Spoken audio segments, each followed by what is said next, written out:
We are back. Day 2 of ACC Media Days, live from the Hilton Charlotte Uptown. Jalen, there's a lot of crazy events that happened yesterday. We saw the commissioner speak at the forum. What is your overall thought after day 1 of ACC Media Days? We got a loaded slate for everybody today. Talk to me a little bit about that. Overall, take what you said. Yeah. Young fellows has some messages. He has some points to prove. Clearly sent that out. They know all the statistics and everything about the ACC and how he's trying to prove like they're worthy of being mentioned in the upper echelon conferences. Like to where most people include the Big Ten, the SEC as the upper echelon conferences. Really, he thinks the ACC deserves some recognition, and I think they do. And what he brought up did try to that. And then you look at tiebreaker. That was a really good takeaway. Just so we don't get in no sticky situation. What you said yesterday that basically what he said was Duke wouldn't. I don't think that'll happen again. Because it was a crazy tiebreaker scenario. It was a bunch of teams like. Be careful when you do that because that train might unplug that train. Go ahead though. Go ahead. Yeah. So yes, the tiebreaker scenario I think is a fantastic move. Like I said yesterday, if you're the ACC, if you're the Big 12, your best opportunity of getting more than one team in is 2. I don't think it's 3. I don't think we'll see a season where it's 3. So if you look at one dominant team like the 2024 scenario for the ACC, and I'm not sure if there'll be a year we'll see 2 in the ACC and 2 in the Big 12. I think that's just where we are. So when you start to look at strength of record and strength of schedule, I think it just matters way too much. Yeah. But that too was pretty good. For the most part, we just talked to young fellows. We got to talk to you got to talk to David Epps. I got to talk to Tom Luganville. That was really good. Got some good interviews and everything. I could tell David Epps really enjoyed what you were asking. Yeah, but we didn't really they were talking with more players. Gonna be interacting with more players, more coaches. I know. Is it me or you that's talking to Rich Clark? You're talking to Rich Clark. Okay. And then you're talking to the director. Scott. Yeah. So no, it's Scottie Rodgers at 9:30, and then Mr. Rich Clark. He was just behind us. He'll be here at 9:50. Yeah. So it's literally back to back. Yeah. So we locked and loaded. We got a three hour slate for everybody. 10:30. And then I got another interview like 11. Yeah. It's just check the message. Yep. Because I know I scheduled the 2 early one. So I'm just going ahead and get mine out. Nah, I feel that. So I'm excited about day 2. We got a lot of marvelous teams here for day 2. It's a lot of reason to be excited. Radio Row is locked and loaded. Me and Jalen had this discussion yesterday. I feel like it hasn't been this many people at ACC Media Days in a very long time. Radio Row wasn't this crowded this year. I don't think the auditoriums or the breakout room was as crowded as they are this year. So when Commissioner Phillips says, hey, viewership is up 68%, believe him because you can see it. You know what I'm saying? The fruit of the seeds that have been sown during this 5-year tenure, you can see it 100%. So Scottie Rodgers is somebody we had an opportunity to talk to last year at Big 12 Media Days. When I tell you that this guy is a treat, he's so knowledgeable, his understanding of the game, and when you get to talk to these execs who have to run bowl games, and Cotton Bowl has 2 major events every year. They have it may even be 3. I don't know if Red River Rivalry is played there, but they have the Big 12 championship, and then they have their college football playoff matchup. To me, when we look at this roster that we've assimilated, when you get to talk to Scottie Rodgers, and who is the VP of Communications for the Cotton Bowl, then you get to talk to Rich Clark, who is the executive director of the college football playoff. Expansion is in the air. We all want to know, the answers to so many of our questions. Mentioned that yesterday. He was like, I think it was 16 teams. I think he said be perfect. He wouldn't mind 24, basically. Also. Yeah, I think Jim Phillips is in one of those positions where, all right, we want 24. We want more opportunities. We want more teams to have the ability to get into the college football playoff. Yep. That's 1,000% what we want. And I think you also got to look at relationships because this is not just about what the commissioners want, what the board of governors, the ADs, and the teams want. it's also the TV networks. What Yeah. do the TV networks want? I think that's something else we need to evaluate as well. Yeah, and so your interview with Scottie Rodgers is about like what, 19 minutes away. Yeah, it's about 19 minutes away. I'm excited to talk to him. He's going to be early. He's an early type of guy. You'll see him here with his backpack on, and he travels to as many media days as we do. We seen him last year at Big 12. We seen him at ACC. We seen him at American. I would imagine we're going to see him at SEC, and we're going to see him at the American Media Days as well. So, Is there any, go ahead. is there any topics you like looking forward to, like touching up on since Well, last year? The beautiful thing about interviewing Mr. Rodgers is like, interviewing Mr. Rodgers. That's the only way that I can explain it. Like, but when you had a conversation with somebody before, we talking off the record a lot too. Like that's the thing. Like he was just excited to see us working and see Mr. Bill O'Brien, Coach Bill O'Brien walking past us right now. Huh? How's it going, brother? It's just really exciting to be here. I'm sorry, you see so many players get a little distracted. My apologies. So what I would like to talk. What'd you say? There he is. The man, the myth, the legend. Dabo Sweeney's in the building as well. So what I would like to talk to him about is really just how he's been this past year, and then what phase they are in, getting ready for the bowl games that are coming up this upcoming season. So that's really what I'm excited for. Yeah. Yeah. Oh, never mind. I ain't had no other questions. Okay. So, just really excited for the day. Radio Row is locked and loaded. Kind of a stark disparity between what happened last year and what's happening this year. I don't know if you wanted to discuss it, but we can. Last year, remember, we're not going to mention the team because that person's in earshot. Pulled up. Radio Row was there. Yeah. This year, they're here. They're here. So, man, what a difference of 75 record makers. I think they're Hollywood. 75. I preach to the choir. So, and they got whooped in the first round. They did, I don't agree with that. That was a close game, brother. It wasn't that. Man, Texas dominated that game. Yeah, they did. They did. I feel like the team we talking about couldn't stop them. Yeah, but also. Now don't be wrong on that. Now the team we talking about was cool. Yeah, they put up points in the end, right? Yeah. So talk to me about some of your expectations of today. We talked about yesterday. Talk to me about some of your expectations for today. So today, I get to talk to Rich Clark. I get to talk to I won't try to pronounce the last name, but I don't know his last name. Antoine. Then you got Demetres, Samuel Jr. I think you got Angeli. You got Steve Angeli. Excited for that conversation. Yep. Did we talk to any Syracuse players last year? Yeah, we talked to all of them. All of them? Okay. Except for Coach Fran Brown. So Syracuse has been really nice to us. Cal, we talked to all of their players last year as well. I remember that. So here's players as well. Who's on today's slate on the main stage. We got Virginia Tech from 10 to 10:30. We got Louisville from 11 to 11:30.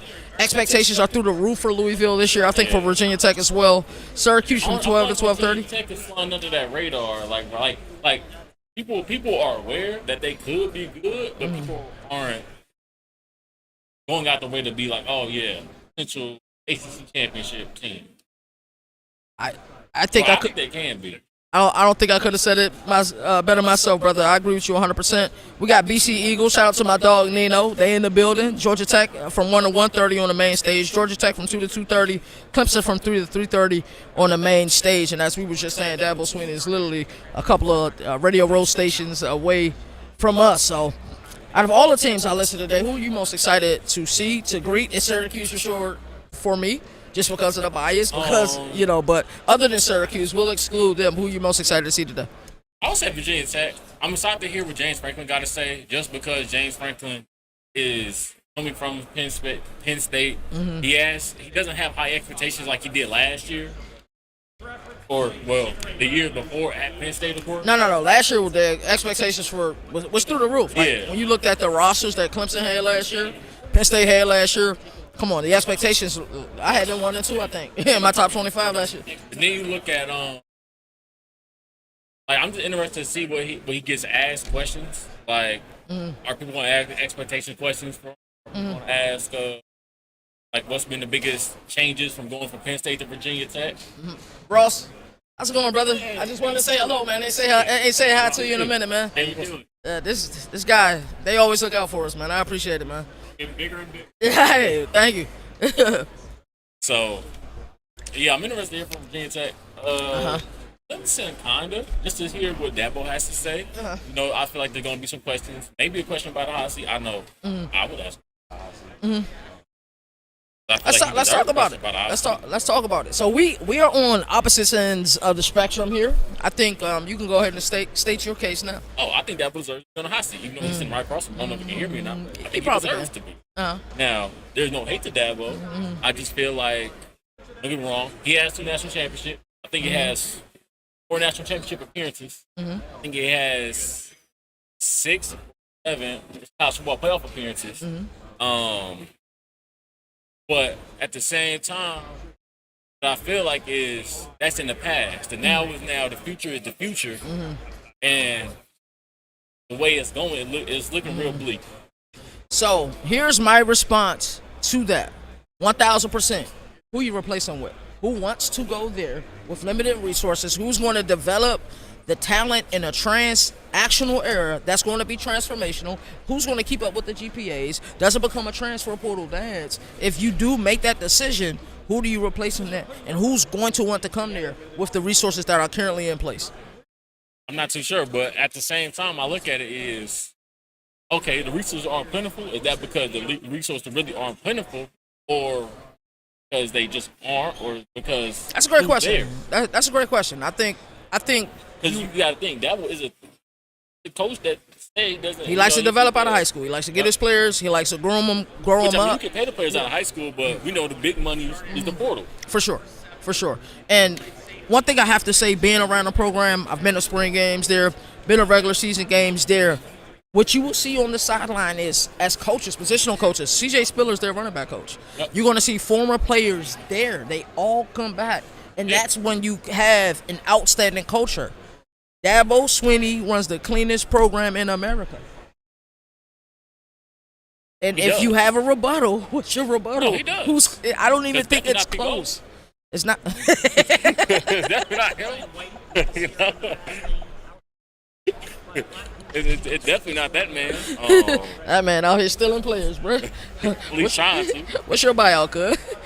He might try to buy yourself. But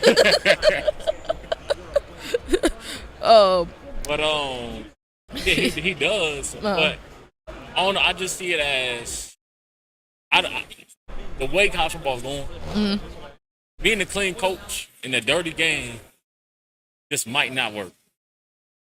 Great take. It's like great take. Continue. My apologies. That's an outstanding take. It's like Stringer Bell from The Wire. So, he tried to be in the business game, try to clean the money, but it's like he dealing with all these people in the street. Like it's one or the other. Gonna play dirty, gonna play clean. Which one is it?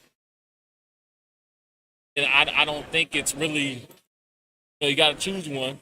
And the thing is, Stringer didn't end up making it through the whole series. Dabo might not make it throughout the whole until he retires. Okay.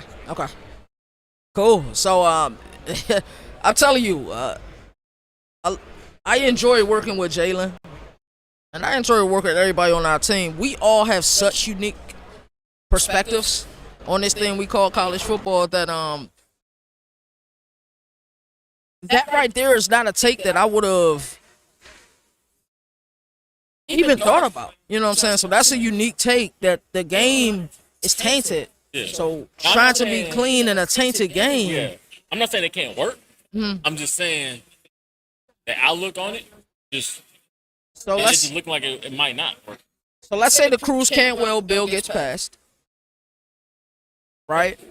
And we do have some type of blueprint for holding people accountable. Because right now, for the longest, I just thought that, hey, the NCAA is enjoying their job. Yeah. It's a toothless organization.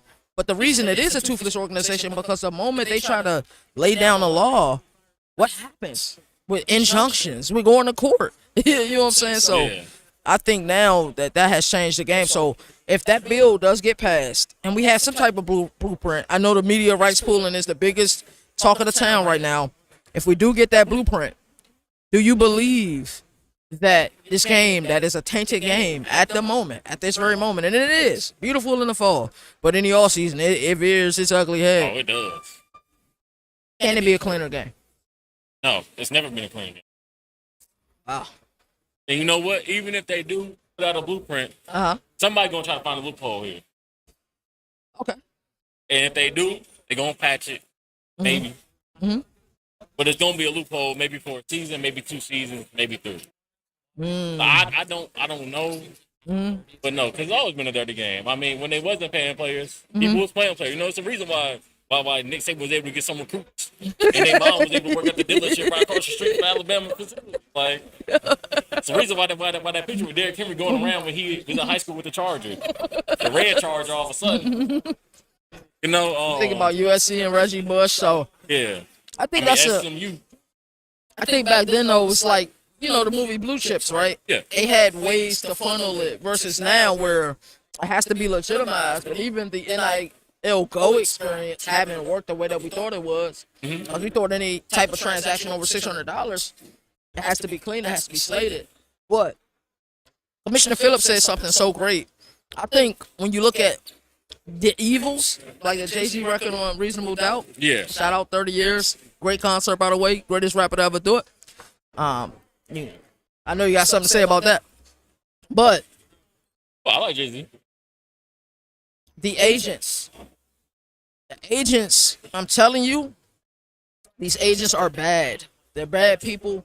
They tell some of these kids, oh, you can leave, get more money somewhere else. They lie, they take money. That don't happen. And then they try to go back to their old team, and then what happens? The roster spot has already been filled. Yep. And we wish you the very best. So And now you start looking for a team in the portal. so Might not be able to find.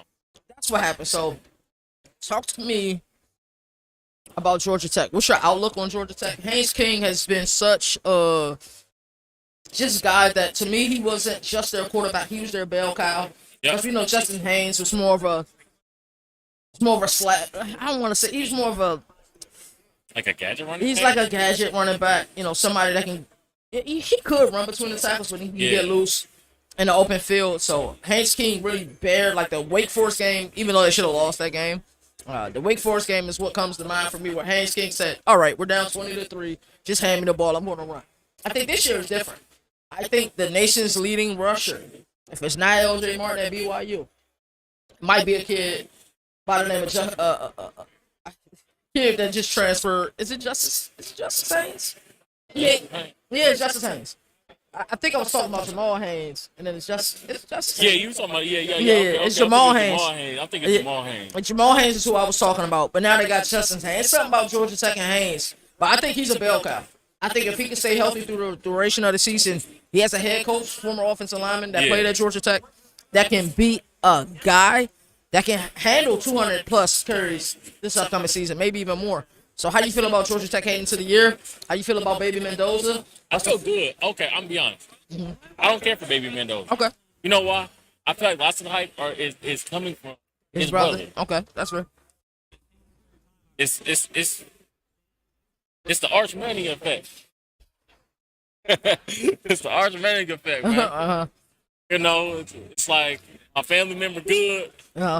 So I'm getting the hype that you know, off of what they got. Now Arch Manning did okay this season. I don't think he was as good as people say, but he played solid. He played good enough to be a starter. You said who? Arch Manning played good enough to be the starter? Yeah. 37 total touchdowns. Yeah. I say he played good enough to be a starter. Did I lie? That's better than good enough, brother. So, you know, but I feel like Mendoza, I mean, I haven't really saw anything about Mendoza that really has shocked me. And I feel like Haynes King was such a leader. He was such a I don't want to say like a Bella option, but you know, I feel like he was. I mean, let's be honest. Haynes King was their bailout option. Like, think think about the worst game that he had, right? And his collegiate during his tenure, at least at Georgia Tech. Yeah. I can tell you which game it was. It was the NC State game and the Pitt game. And those were games they lost abysmally because they relied so much upon him. Yeah. And I look at it, I don't know if Mendoza is ready for that. I don't think they got to rely solely on him. They're going to be running a different scheme this year because Buster Faulkner is down in Florida. We just talked about Justice Haynes. He can bear the load. I really think so. Like, we saw that there was a time in Michigan he was running wild. I think he got injured for a few games, but I really think he could be a 1,600-yard back this year. Yeah, I don't know. I'm not sold on Mendoza. Okay. And I just feel like it's lots of hype, and I feel like if your quarterback position just isn't that great, that kind of can be maybe a 6-6 team get away with. Hasn't been great the last few years. Yeah, Haynes King was great running the ball. Throwing the ball, he's still questionable. You're right. Yeah, so I feel like he's like the Diego Pavia. Mm-hmm. Diego Pavia isn't their best quarterback. Right. At all. He's not a better quarterback than CJ Carr, no matter what dude comments. No. Dayton. Yeah. But I feel like he's such a gamer? Mm-hmm. I guess you could say. Yeah. That sometimes it don't matter. Right. So kind of looking around, because I know we got an interview with Scottie Rodgers coming up in about 3 minutes. I was pretty sure we agreed on 9:30, and I think he'll be here anywhere. But there's been some outstanding conversations for the last 30 minutes we've been live, brother. Yep. So we talked a little bit about Georgia Tech, talked a little bit about Virginia Tech. Now, you know, every year I'm always a little higher. There he goes, over there. I'm always a little higher on Louisville than you are. There he goes. Yeah, he's next. Yeah. Me. Yeah. So, there he is. I had to be here. You right here, brother. The man, the myth, the legend. Okay. Mr. Scottie Rodgers. How you doing today, brother? I'm good. How y'all doing? Man, blessed and highly favored, brother. Absolutely. Excited to have you here. We talked last year at Big 12 Media Days. We did. Had a great time. Had an outstanding conversation. So, how have you been in this past year? You know, it's a wonderful year. We had a great game, Miami, Ohio State. Mm-hmm. Obviously, Miami went on their run. Mm-hmm. And now we're getting ready for our 91st New Year's Day CFP quarterfinal. You know, a lot of exciting things. We refreshed our logo. Mm-hmm. We redid our offices inside of AT&T Stadium. We got a new president and CEO. We got a lot of great things going on.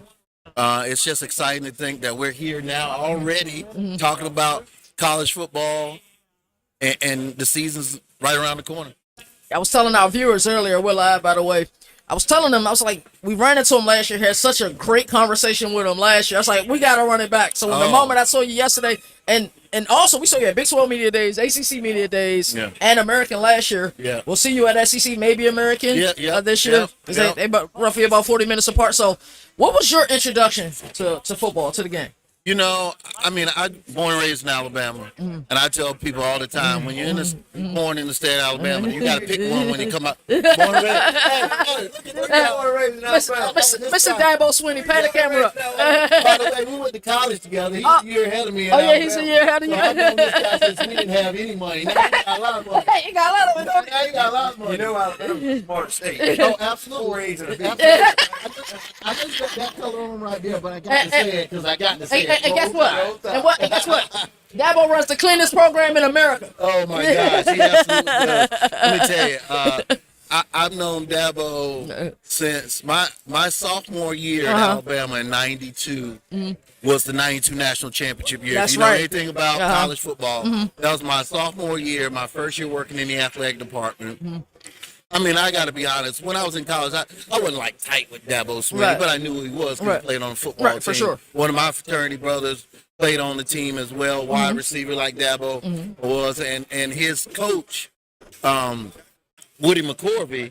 Woody's dad was my middle school principal. Woody's from Atmore, Alabama, where I'm from, and Woody's dad was my middle school principal. So we knew of Woody because he was obviously out there doing his thing and what he'd done in college and gotten to Alabama. And that's just the power of what these media days are. You know, I've had a couple of great experiences with Dabo and Clemson in their college football playoff run. How's it going, brother?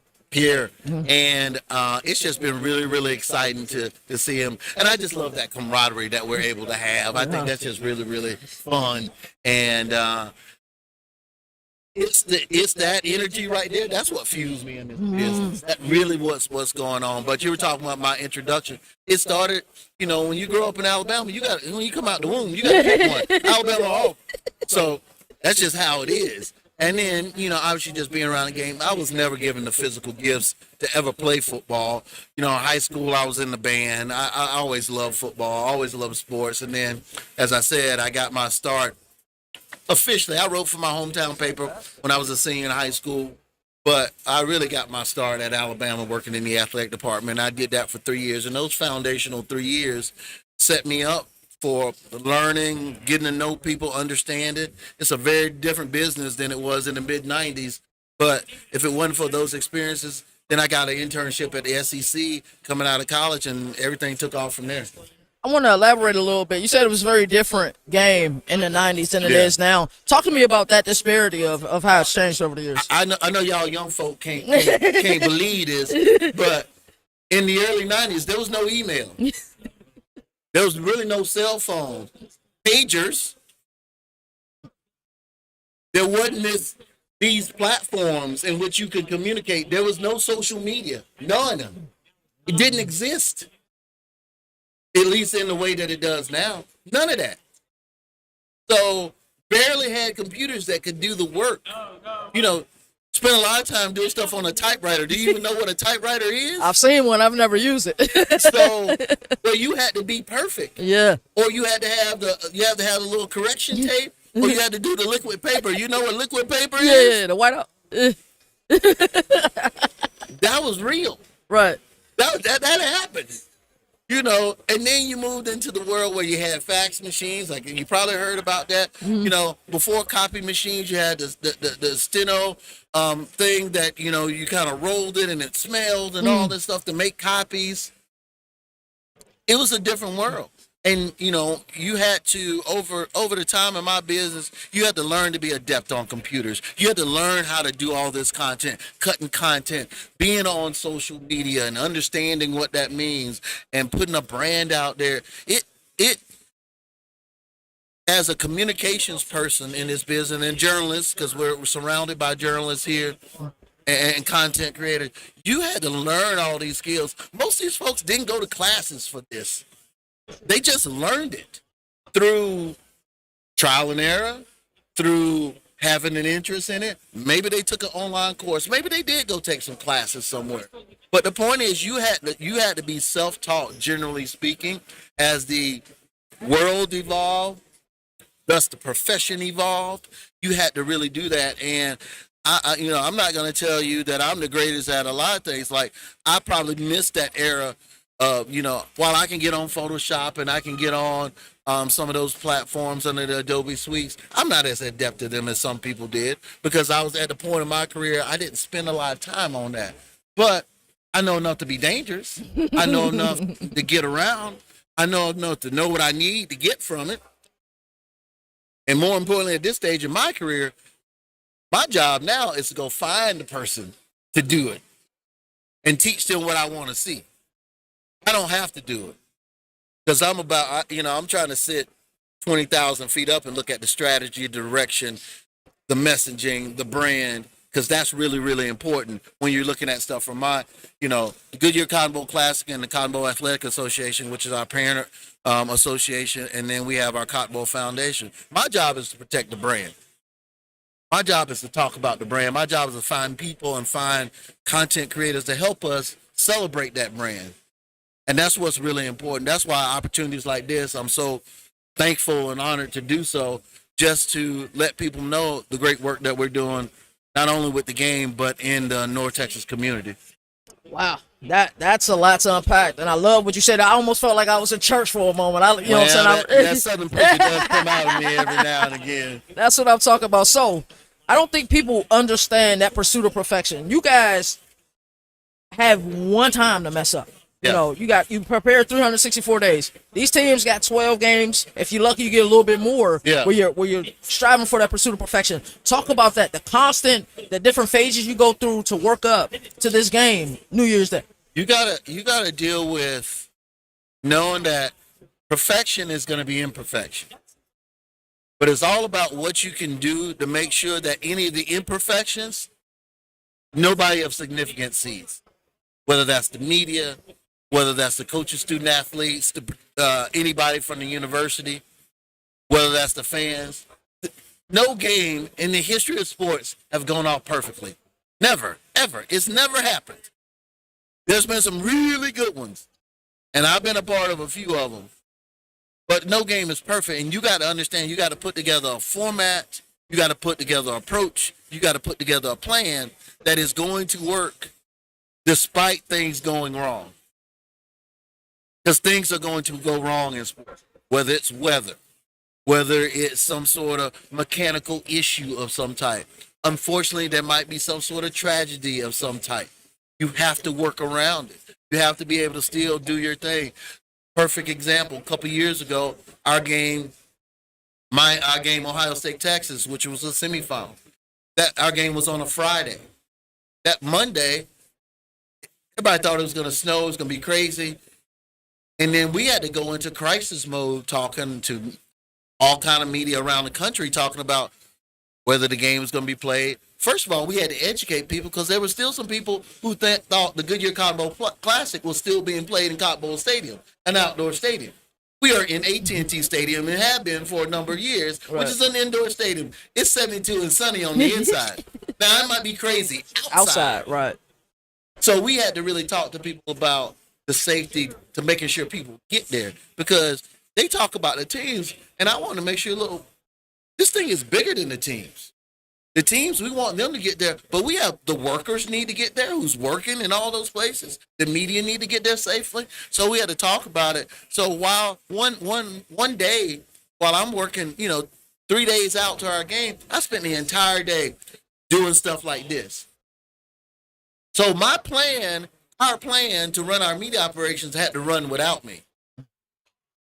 Because I had great people, and we have great people working for us, and they know the plan. They had to execute the plan. I had to sit on this. I had to go on the Weather Channel to talk about weather. Like, y'all know about weather. I know about football. Right. But I did a live interview on the Weather Channel in the middle of the day to talk about our game and what we were going to do. Meanwhile, we're writing statements. We're talking to all the different entities that we need to talk to in Arlington and in North Texas, whether it's police, fire, security, all those things. We had to do all that. And here's the funny thing about that. This is what I try to teach people about all this. That game that year was on my birthday. Wow. Anybody care about my birthday? No. Bigger Fisher fry. Nobody care about my birthday. So I had to celebrate that later after the game when I, in the peace and comfort of my own home. A couple of days later, after we were, while we were recovering. So when you work in sports, it's a lot of fun, but it's a lot of sacrifice. Whether you're doing what you're doing, whether you're doing what I'm doing. We would like to be on the beach right now. Yes, Lord. With a drink with an umbrella in it. We here grinding, working. But we enjoy it because you got to find the love in it. It's the love of what you do. It's the love for you being behind that mic. It's the love for me walking around, seeing all these coaches, having that interaction with Dabo. That's what this thing is about. And I think some young folks, if any of the young folks are listening to this, they need to understand this is a great profession to be in. And I tell them all the time, you can do anything in life in sports. Think about it. You're an artist. You like to cut grass. Wow. You like to be in the medical field. You like numbers. You want to be a CPA? You want to be a lawyer? You want to do operations? You want to raise money? All those things, you can do that in the world of sports, whether that's at the collegiate level or at the professional level. Man, that I always enjoy these conversations, brother. You already know that. Explain to me that feeling 30 seconds before kickoff. Yeah. Knowing people, we don't know that you had to go on the website. Yeah. Like, we don't know Yeah. everything. You're like, hey, team, you guys need to handle this because I have to go take care of business. Explain that feeling 30 seconds before You know kickoff. what? I'll give a story. I had the privilege of working at the NCAA for the Division I Women's Basketball Championship. The 2002 Women's Final Four was in San Antonio. It was right after 9/11. The largest game to ever have a women's basketball game, 29,619. I'll never forget that number in the Alamo Dome. Right before the game, that was my second game on staff running the media operation. I'm standing at the end of media row. All the media that's there covering the game. Stadium is full. You know, you look around, the lights, the cameras, everything's going. And the lady is about to sing the national anthem. And I'm just standing there, and a tear just starts coming down my eye. And it was like, because of what happened in the world, what we had to do to get to that game, all the things. That game tipped off at like 7 o'clock. I had been at the arena since like 11 o'clock that day. Dealing with the national anthem singer, dealing with a bunch of different things, just to try to make sure. And it was a moment where there was a sense of relief and there's a sense of pride at the same time, because you're tired, but you still, you know, you got a long way to go, because just because the game is about to kick off, tip off, it ain't over. But when you get that moment, many times that's one of your first quiet moments, still moments. You're standing there and you're able to reflect for a minute, as people like to say, smell the flowers. And it's a lot of emotion. You think about family. I'm getting emotional. Think about it. You think about your family. You think about stuff you miss. You think about your friends there. You think about the girl you wish you got. If you're a girl, the guy you wish you got. You know, you think about all these different things. But the biggest thing you think about, the accomplishment that you are about to witness, and the role that you played in it. And as I've gotten older, the more and more I try to make sure that I give myself that grace to say, you know what, say to myself, you helped get this done. Be proud of that. Ready, break, and go get after it. It starts all over again. And keep going. Rinse and repeat. Because what we do off the field to make a sporting event happen has the same basic tenets of what happens on the field. You know, preparing for a game, making halftime adjustments, making all those things are the stuff. When you're running an event, you do the same thing. It's all, you got a team. You got roles. Not everybody's the leader. Not everybody's the quarterback. You need great linemen when you're running an event. You need great skill players. You need great special teams. So how you equate that in sports, I mean, in the operation of sports, is pretty much the same thing. Wow. So I got one final question, because we got a bunch of interviews lined up. I really appreciate your time, no Mr. problem. Rodgers. So talk to me about being a brand ambassador. Like, people don't understand. They understand your role. You got to get a game ready, of course, but there's a lot of fundraising involved in that. So talk about being a brand ambassador. You know, one of the biggest things about being a brand ambassador, because a lot of content creators, I think, have to realize when you are managing your own brand, you can say and do whatever you want. Absolutely. But when you come on board with a brand that's already established, you have to learn the voice of that brand. You have to learn the style of that brand, and you have to style your content as it relates to that. I'll give you a perfect example. Today, we do a thing. We did this on purpose. We did we do coverage from these, and on our platform we do a series we call Cotton Bowl Classic Moments, or we do snippets and stuff like that. Well, today's post that's going to come out here in a couple hours is going to be a Mark Fletcher's touchdown catch in our game. Miami was here yesterday. We did that on purpose. I went up to Mark Fletcher yesterday and said, hey, by the way, on the Cotton Bowl Classic social media accounts, we're going to highlight you. He was like, oh, that's great. And so I'll retweet it, I'll repost it. We did that on purpose. That's the brand. That's thinking ahead of the game. We got lucky on that one a little bit because it just so happened he was here, one of the media day participants here from Miami yesterday. So that just worked itself out. But we had a plan, and then we were able to take it to that next level because I was here and he was here. And I could walk up to him and not only thank him for and ask him about, I had a good time to talk to him about his experience in our game last year. Obviously, they won, so I know he's happy. Right. But, being able to do that. And that's the little things you got to do if you're going to be a good brand ambassador. You got to tie things together. Wow.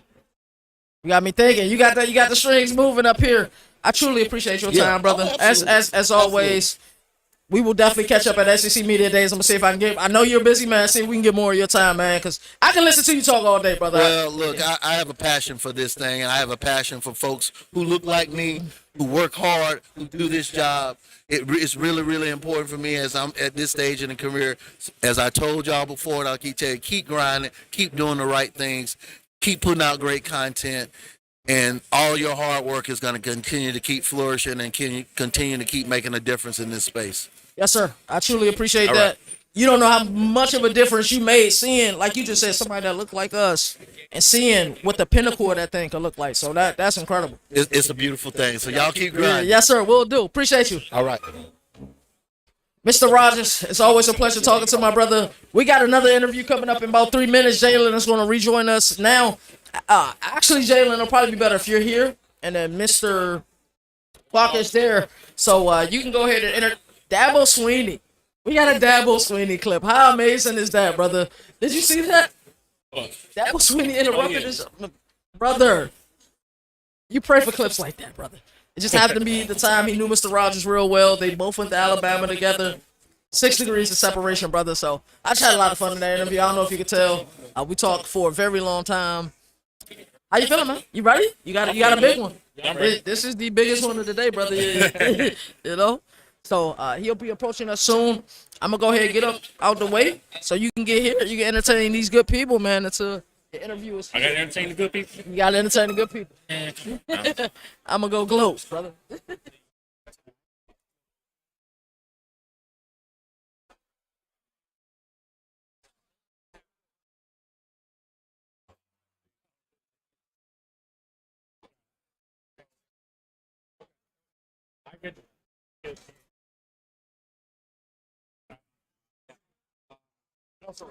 So KT just got done with his great interview with Scottie Rodgers.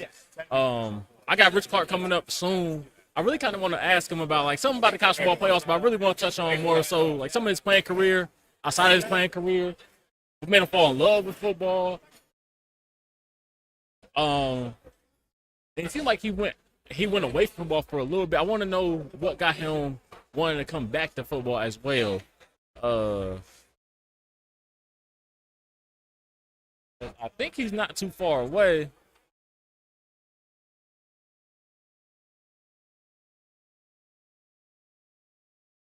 Sorry, y'all, I'm checking something.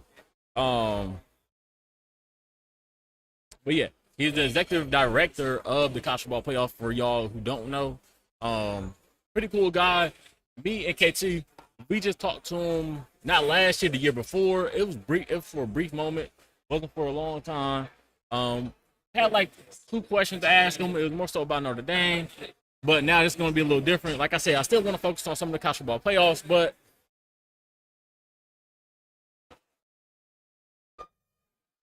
like I said, I still want to ask him more about his playing career, something about his Air Force, his time in the Air Force and everything, and I want to ask him just what made him come back to college football.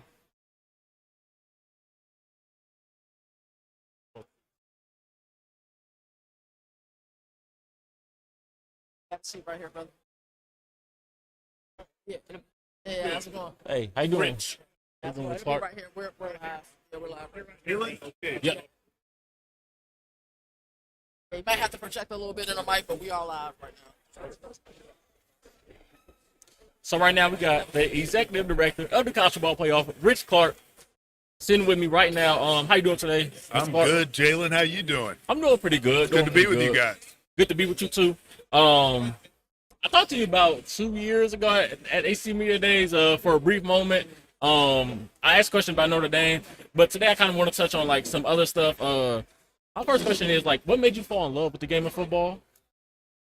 Man, why does anybody fall? It's an amazing game. But I played football at the Air Force Academy, and I love that. I love what it did for my life and how it just helped me grow as a man. The values and the character, the work ethic, the teamwork, all those things made me fall in love with it as an athlete. And now when I watch it as a fan, I realize that every one of those athletes out there is going through something similar to what I went through. Yeah. There's the entertainment of the game, and that's amazing to me. I love to watch it. But then I also love the deeper benefits of it to those student athletes, to the coaches. And now having the opportunity to work in it is amazing, incredible. Yeah. I also noticed that you did track and field in high school, right? I did. Yeah. And you were originally going to commit, or you were committed to William and Mary? I was committed to them, and then I walked it back. What made you like walk it back and go and actually go to the Air Force? Man, that's a good story. So I had committed to William and Mary. Air Force was recruiting me, and the head coach for the Air Force Academy came to my house, met my mom, and he was at our house. We were all sitting around in the living room. His name's Ken Hatfield. Great man. Still a great mentor for me. And I remember the electricity went out in the house. And my mom was like, well, I guess you got to go, Coach, but we appreciate you being here. He said, no, I'm good. I'll just stick around here. And my mother was like, at the end of the conversation, she's like, look, all you have to do is go out there. He's such a nice man. And I went out to see the academy, and they just showed me things. And I was like, man, I could be a pilot. And that caught my attention. And the opportunity to do some things, play some great football, get a great education, get training as a pilot all at one place, spectacular. Now, I will admit, no one from my family's in the military, and I didn't know exactly what I was getting into. So it was a little bit different. But one thing I do know is I love playing football there. We had a great team. We were 12-1 my senior year, and ranked 5th in the country. So it was just an amazing experience. But it launched, like I said earlier, my love for college football. Yeah. So you, like I said, you did track. Were you planning on doing track at the next level? No, I wasn't. I threw the shot. I read you were pretty good. I was decent. I threw the shot put in the discus, and won regional champion, district champion, placed in the state. And I really did love track. But at the Air Force Academy, I contemplated throwing the discus. But it's just too much to do 2 sports there and keep up with your academics and all the military stuff that you have to do. So I did not do that in college, but I loved it in high school. Okay. I had a stat pulled up. Let me find it, because you talked about like flying planes and everything. It was you had more than like 4,200 hours in like different types of aircraft. Different aircraft, like 5 or 6 airplanes that I flew. Yeah, a lot of hours. I was in the Air Force for 38 years. Yeah. So I had a lot of opportunity to fly and do a lot of really great things. And it was really an awesome experience for me and my family. So I'm grateful to the Air Force and to football and what it did for me. Yeah. So how did like your experience in the Air Force train you to like be in the position that you are in now? Yeah, I think part of it is in the Air Force. I learned as a young person that values matter, and values like integrity, humility, excellence, things like that really do matter. And holding those close to you in your life is very important. Yeah, that helps in any whatever profession you're in or whatever you're doing, whether you're even as a parent or a teammate, a friend. But also, dealing with hard problems. Having difficult problems put before you and your team and finding a way to work with them and get to solutions and not quitting when it gets tough. Keep pushing. I think that was a really important part of it. And then just being able to choose the right attitude every day. Yeah. Every day. You go into work, you make your choice. How are you going to be? What kind of attitude are you going to have?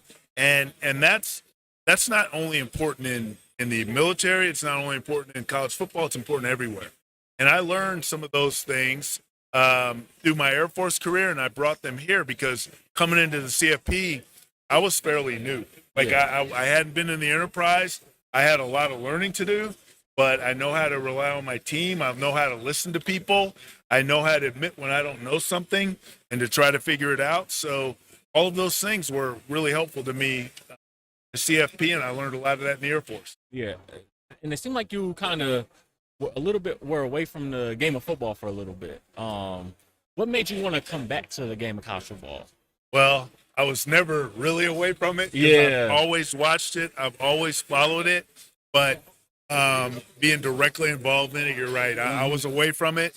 But I was asked when this job came open if I wanted to put my name in the hat. And someone called me. I was still in the Air Force, actually. Like, hey, this job's coming open. We know you're going to be retiring in about a year or so.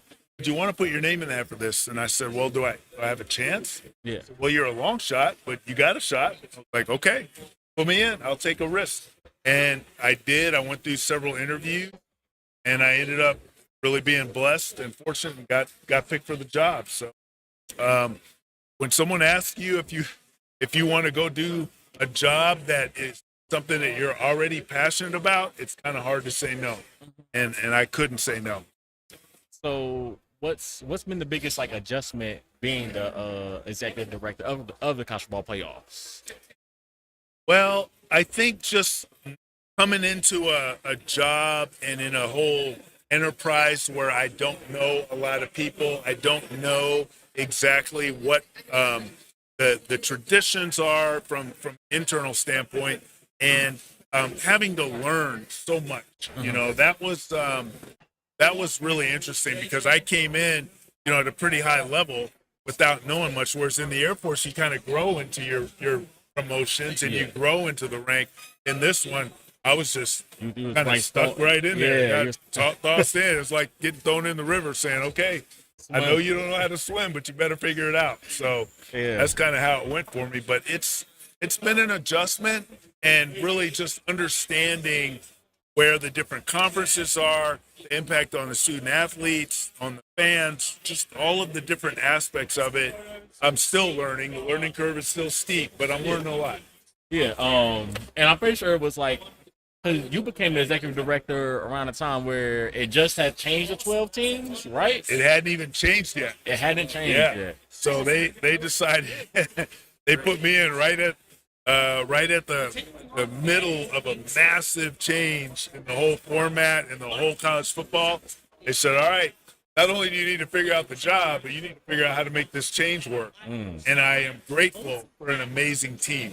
I got put on a team at the CFP headquarters, just incredible people, and they really took good care of me, helping me to learn and understand, and really great professionals because they understood what was required for us to get there, and I just needed to provide them what they needed, give them the leadership that I had, help to promote that teamwork, and just be a part of a great team, which I learned in football. Yeah. I also about to ask, as a last question, was what's been your best, I guess, moments as the executive director of the college football playoffs? My best moments have for the last 2 years, one of the privileges I get is to present the trophy to the winning team in the championship. Yeah. And that's always a huge honor because it's not only recognizing that team for the greatness that they've displayed, but it also represents all the hard work that's gone into getting to that point by my team, by all of the teams that are involved, by the commissioners, the conferences. A lot of hard work has gone into that. And when we present that trophy, it's the culmination, the end of a lot of work, and it's a really exciting, joyous time, and I love being a part of that. I didn't realize how much that would mean to me, but it's really an honor to be able to do that, because it does represent more than just that championship that was won, but all the hard work that started early in the season. Well, guys, this has been Rich Clark. Thank you for this beautiful interview. Did a great job answering the questions and everything. Appreciate you taking time out your busy day, especially around this time to talk to me and College Football Nation. Thank you, man. Always good to talk to you, Jalen. I appreciate you, and we'll talk again, I hope. I hope so. All right. Thank you, sir. Thank you.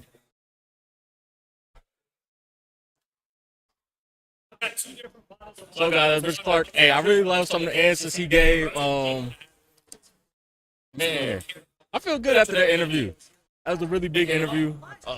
Maybe the most important guy I've talked to so far in this space. Actually, he definitely is the most important guy I've talked to so far in this space, without a doubt. You want to switch? Yeah. Well, you're going to be switching back in a second, but yeah. I got to change something on the bike anyway. Man, my mom texted me ASAP, bro. She's like, I got that ball. I was like, yeah. So everybody's telling me that the noise is much better from yesterday.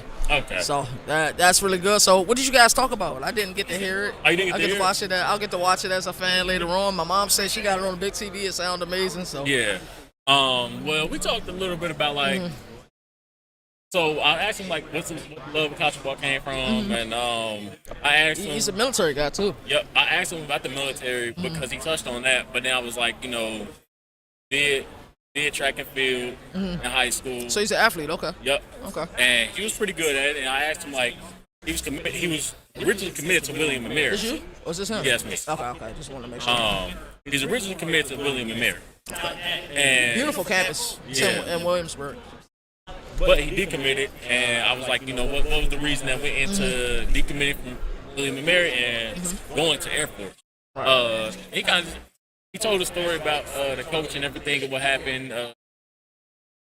He mentioned how like the lights had shut off in his house, and like basically like the coach, like he thought the coach was maybe going to leave, or mom thought the coach was going to leave, and the coach stayed and talked everything, and that was kind of like the selling point. He talked about all the hours he had in the Air Force and everything. I think it was 4,200 hours in aircrafts. Wow. Yeah. How many days is that? You start to do numbers, and that's spectacular. So did you talk about the expansion talk or anything at all? I kind of didn't want to really touch on that because Smart move. It's like it's not set in stone, so it's like It'll be a guessing game, like, right? what is he really going to tell me? Right. And that's why you were able to talk to them for so long, because I checked, I made sure they were good. So this is my rule of thumb whenever you have media days, and I'll give this tidbit to everybody. When you go to the communications person who's in charge or whoever you're interviewing, they'll tell you you're good, you're doing a good job. It's a great job, brother. Yeah, appreciate that. So you got a couple of interviews coming up shortly. I think you got one at I think you got one at 10:20. It's been a great interview day. To me, this was going to be the day. Like it's my favorite day already. We ain't even nowhere near finished the interviews we have today. I'm almost finished the interview. He said, I don't know about you, but I'm almost finished. So yeah, I got one at 10:20 and then 10:30. So you have Richard Clark, you got Antoine, Yep. Deslauriers. I want to ask him like, how you say his last what's the name? proper pronunciation?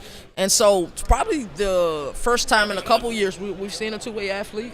So what do you want to talk to? I would want to know, what percentage you think he's going to play offensive. Yeah, I want to defense, ask him like- what when it's his decision to be a two-way athlete going into college. Like, I think of it. Most of us you play ball, I play ball. It was Iron Man. I ain't come off the field. Like I played, kick like, return, punt growing return, up, corner. it was like growing up in my high school. It was like, if you play wide receiver, you play playing DB as corner, well. right? and then PG, everybody ran weak T, so your quarterback ain't throw. So Derek Williams was playing quarterback and cornerback. Hey, that's crazy. Yeah, you have running backs that play linebacker. Right. Defensive line that play offensive line. Right. Like, Like, bro, like, So, dang. so I'm sure that's something that he's used to. Really, special shout out to Syracuse. Special shout out to Cal. Special shout out to ESPN and the family of networks because they've all done an outstanding job. Special shout out to the Peach Bowl. Special shout out to the Cotton Bowl. They've all made this event spectacular for us. Don't mind, cause I'm gonna go get some water. Yeah, before you got go interview, get just some so I water. can- Yeah. You got a lot of work to do, brother.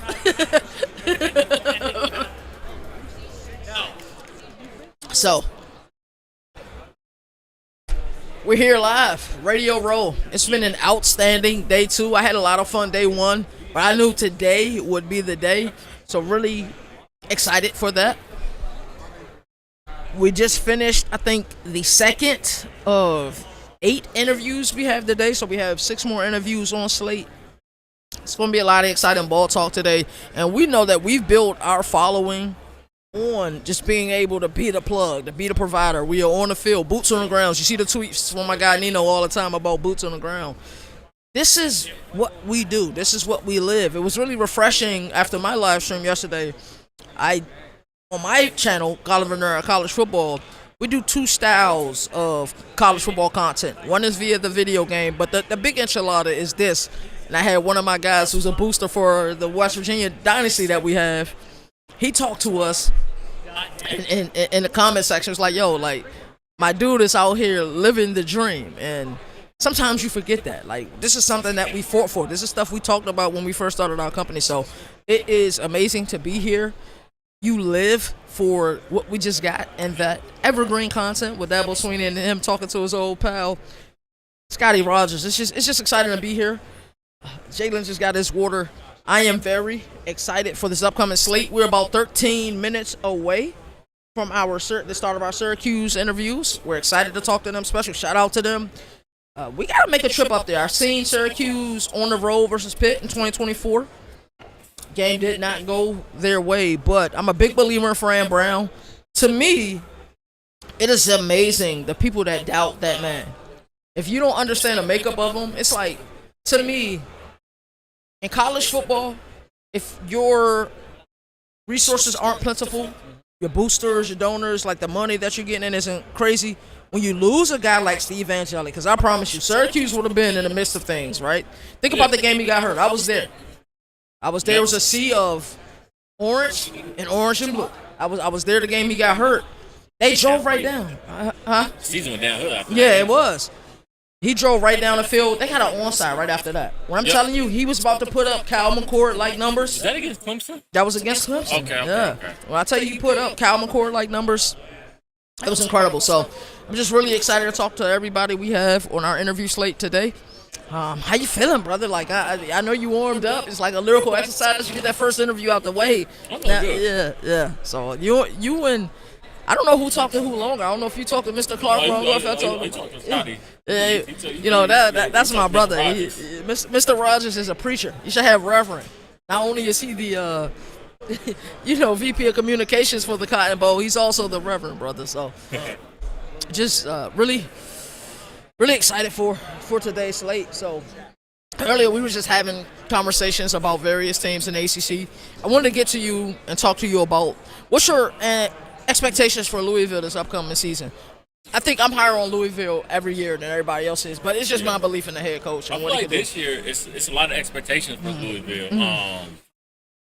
You look at it like Louisville. I think I had them finishing, or my power rankings I had them at second.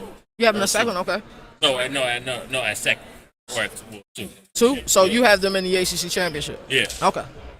I think other people are also kind of tipping the punch. Jeff Brohm has been a good coach since he was at Purdue, really. Yeah, and you've seen that program, even with the stud and Barry Odom there, you've seen the decline in the program, and then before him was Ryan Walters. Yeah. Who you like as a coordinator, just not as a head coach. Okay. But Louisville. I mean, I expect them to be really good this season. They were good last season. But you look at it, it's ACC championship game against Florida State, and then the past 2 seasons they haven't made it, but they were I don't want to say knocking on the door, but they could flirt with making it to. They had a few bad losses last year, and some of it was due to injury to Isaac Brown, but they have great depth at running back. Like even Duke Watson, who was there now, he's at UCF now. So they had great depth at running back. They had, unbelievable production at the wide receiver position. I like the kid Lincoln Conhost. What's your thoughts? What's your take on Lincoln Conhost? I think he's legit. I thought he was a legit last year when all of you guys were clowning me like, bruh, is Julian saying his job?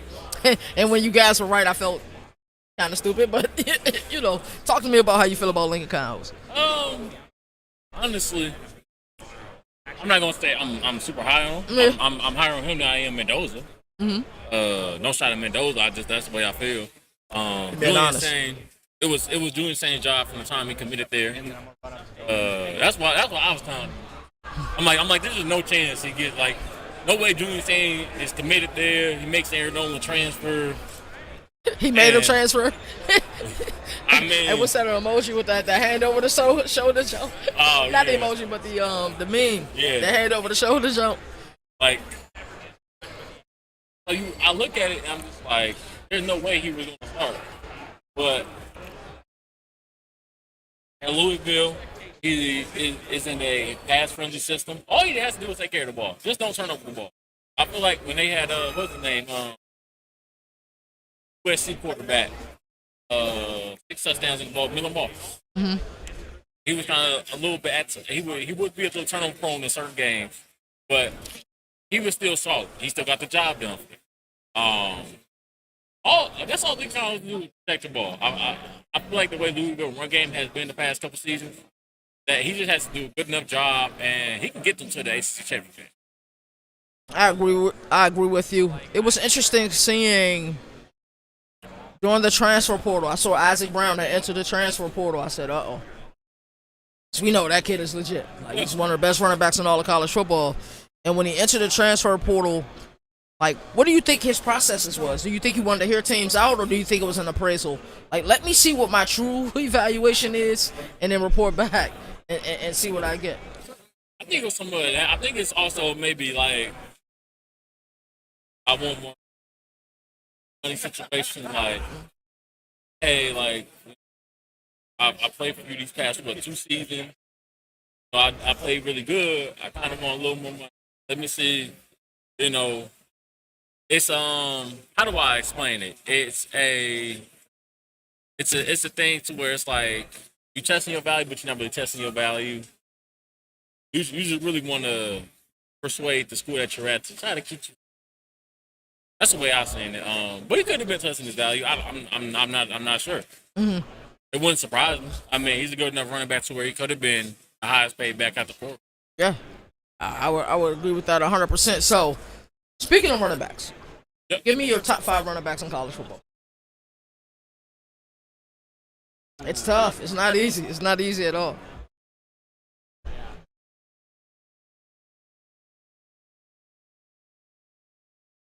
Am I going I might think it could be at the end of the season? Whatever metrics you want to use. If you want to use past production versus what you think their future production could be in current systems, just whatever you believe.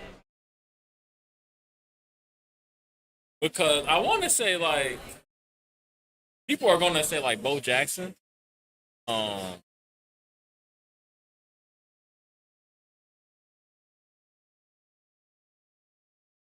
I want to say, what's his name? Kamon Lacey. Dog. What about Ahmad Hardy?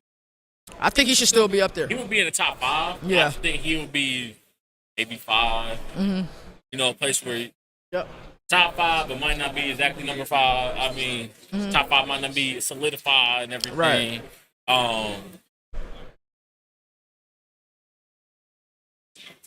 I feel like I'll put Ahmad Hardy over Bo Jackson. Okay. Bo Jackson is smooth. Yeah, he's pretty good. I just don't feel like he's maybe it's just because the 2 running backs before him were NFL running backs, Trayvon Henderson and what's his name? Went to Ole Miss. Transfer. Yes, I just saw. Listen, you guys need to understand. Once these kids go to the NFL, they're gone. We don't. Oh man. I saw a graphic yesterday with him being compared to Trent Richardson. And it's neither here nor there. We Yeah. know what you're talking about. Play for the Browns. Yes. Yeah, that's team favorite. But yeah, I feel like it's kind of like a drop off in like high end production talent that I just don't see him as good. But I also say Justice Haynes. I feel like he'd be thrown in that top 5. And Keyshawn Junkins. I say, Yeah. Keyshawn Junkins. Yeah. bro, I just So far you have at 1 you have Keywan Lacey, at 2 you have Amar Hardy, at 3 I have Mark Fletcher at 2. Mark Fletcher at 2, okay, and then 3 at Justice Haynes. Justice Haynes is Yeah. that where 3. 3, okay. So you got Keywan Lacey, Mark Fletcher, Justice Haynes, But my heart would be at 5. okay, and then who's 4? The 4th spot is where I'm like difficult. I'm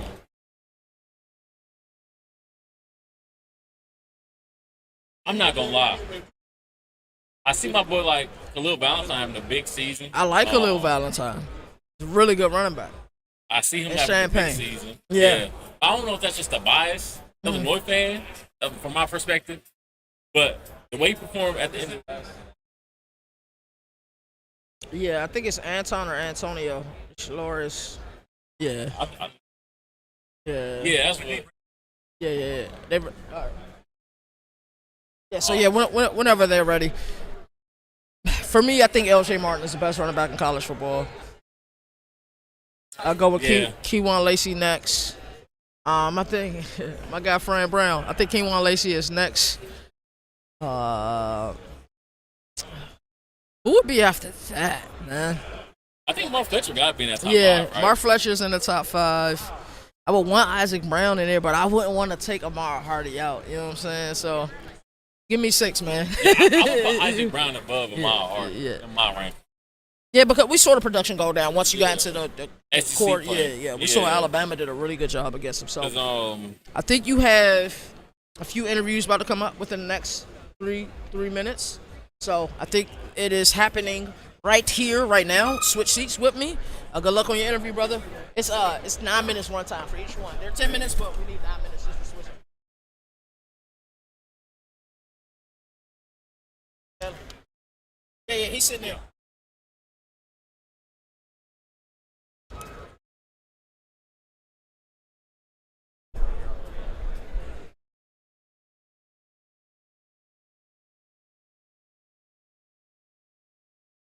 yeah.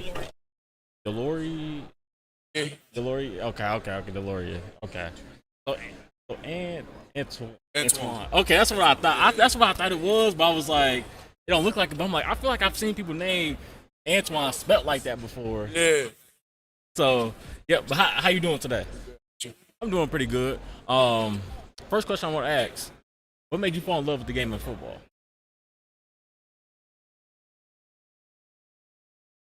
National sport. Yeah. I just want to jump in. Right. As they are, sign up. Go from there, right? Like, I just liked it ever since I. Yeah. People. So growing up in Canada, is it? You said football wasn't really like a big. It's not a big sport up there, right? I mean, it's starting to be. Yeah. Like, it's getting there. Still has some work. Yeah. So how was that like adjusting like 'cause since it's not like like the most popular sport up there, like how it is, it's not as popular as it is in America. What was it like growing up wanting to play football in Canada? Everything like how should I say it? I mean, yeah, we had like teams, we had leagues and all that. It was easy to find somewhere to play. Yeah. It was easy to find a team to be a part of. But then after that, it's like, yeah. But then after that, you know, like it was important for me to cross the border to states in order to have this opportunity to get to where I would get to. So at across the states, what was the biggest adjustments going from Canada to America to play football? Well, I mean, it's different football to begin yeah. with. Like in Canada, we 12 on the field. Field's big wider, so like there's a lot of adjustment there to be made. I'm lucky enough that I went to the States at 17. I went to Georgia, played football there in prep school. Yep. So it kind of gave me like a buffer or like a time period just to how football is played before I got to college, right? Yeah. So I think that was like main adjustments I had to make. Yeah. And sophomore. Yeah, so Right. I'm going into myself. Yeah. What was the big adjustment going from like high school to Syracuse last season? And what's the things you took away from your first season at Syracuse that you're bringing into your second season at Syracuse? Yeah, well, first I think the biggest adjustment for me going from high school to college was I think I'd like to think I was physically ready for it when I first got here, which is what allowed me to play my first year. But I think it's really like the mental aspect, learning the playbook, learning how it's played, how fast it moves. I really think that was like the biggest adjustment for me. From what I've learned from my first season, it's just continuing to grow. Like as a person, as a football player, develop like physically, mentally, and learn and ask questions. Got great coaches around you, so that are very, very knowledgeable. After as a resource, so I think that's like my biggest like takeaway. For sure. Yeah. Is there any expectations coming off last season that you have for yourself going into this season? As a team, you gotta win. Like, Yeah. That's the expectation. That's the goal. Personally, I think I was a freshman All-American last year. I think it's building off of that. Man. Like I'm not saying I'm chasing awards or recognitions, but it's always a nice thing. I want to show up and show what I'm able to do as a football player. Show how the hard work I did in the offseason paid. Yeah. And I mean, it's always good to be recognized for your work with like a first team All-American for freshman team. But like, so I want to ask you, what's been like your favorite moment while being coached by Fran Brown? Because there got to be a lot of because he's a funny man. Yeah. No, definitely. But I think like something that could sum everything up is like relationship I got with him. Like, he's just great person, and he's gonna tell you what's wrong on the field. He's gonna tell you what you need to do. But as soon as you step off the field, it's like it's all love, right? Like you can't go talk to him about anything. Got your back. So I just think like the relationship I got with him is memorable. Thomas Syracuse. Yeah. Do you have like a best story from like your first year at Syracuse? When Fran Brown, any teammates, just yourself on the field? Story. I mean, beginning of our last season, was rolling, and I just think like it was all part of the play. Yeah. Everything we expected, winning, great, having great team chemistry. Somehow, taken away from us. So got to build again on what we learned from our work in the offseason and act stronger this year, so that make sure this doesn't happen. Yeah. I want to like just ask some teammate questions. So, if you were stranded on the island, what 3 teammates would you choose to be stranded on the island with, and why? Oh, man. I don't know anybody's survival skills.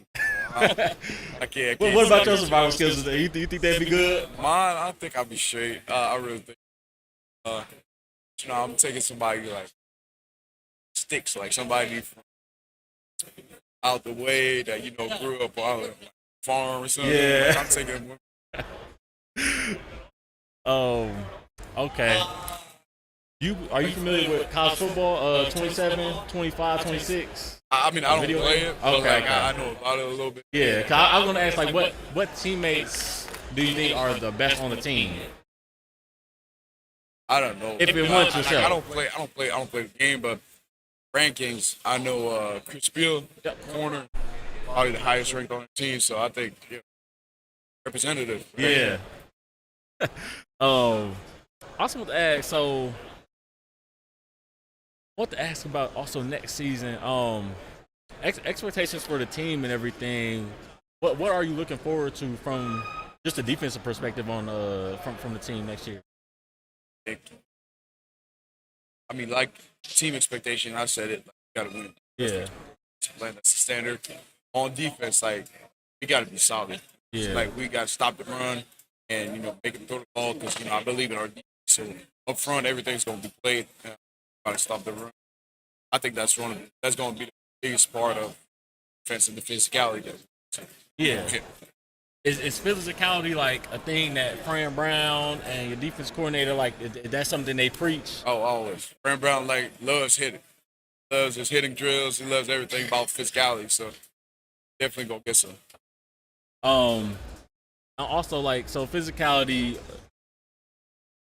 Would you say is that like one of I want to ask I always ask this question. Not always, but to players I sometimes ask questions defensive players especially. Would you rather have big hit that causes a fumble return for a touchdown or a pick six touchdown? Oh no, I'm taking a big hit for. Okay. Oh, definitely. That's gotta go. And I also want to ask so would you consider yourself the most physical hitter or most physical tackler on a team? I think we all can hit. No matter who you're on the team, you gotta hit at some point. I think overall, as a linebacker or a group, we all have a strength. Somebody can take on blocks really fast. Somebody can chase down a tackle. I think when it comes to, what's your biggest strength? I mean, I think hitting is part of my game. Yeah, big part of my game. And our whole linebacker loves to hit. We love the physicality, and that's why I'm so confident in our run stopping ability. Yep. So is just playing physical, is that one of the biggest strengths for you? Is that what do you consider your biggest strength on the field? Yeah, I'll say physicality, but I mean that leads to a lot of things, right? That means to tackle maker, just chasing down the ball. That's really, I think I'd put it more that way. I'm around. So. Yeah, and you're here at ACC Media Days. You're a freshman All-American last season. Are you looked on as being a leader for next season on the defense and just the team in general? Yeah, well, I mean, I think I really stepped up my role this year, and it's really a request that I had from Coach Brandon.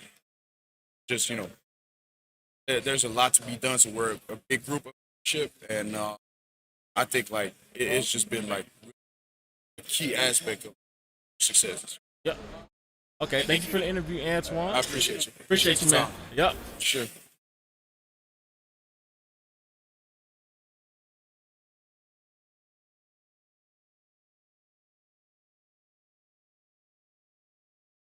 So sitting down with us now, we got Demetres Samuel Jr. How you doing? I'm good. How you doing? I'm doing pretty good today.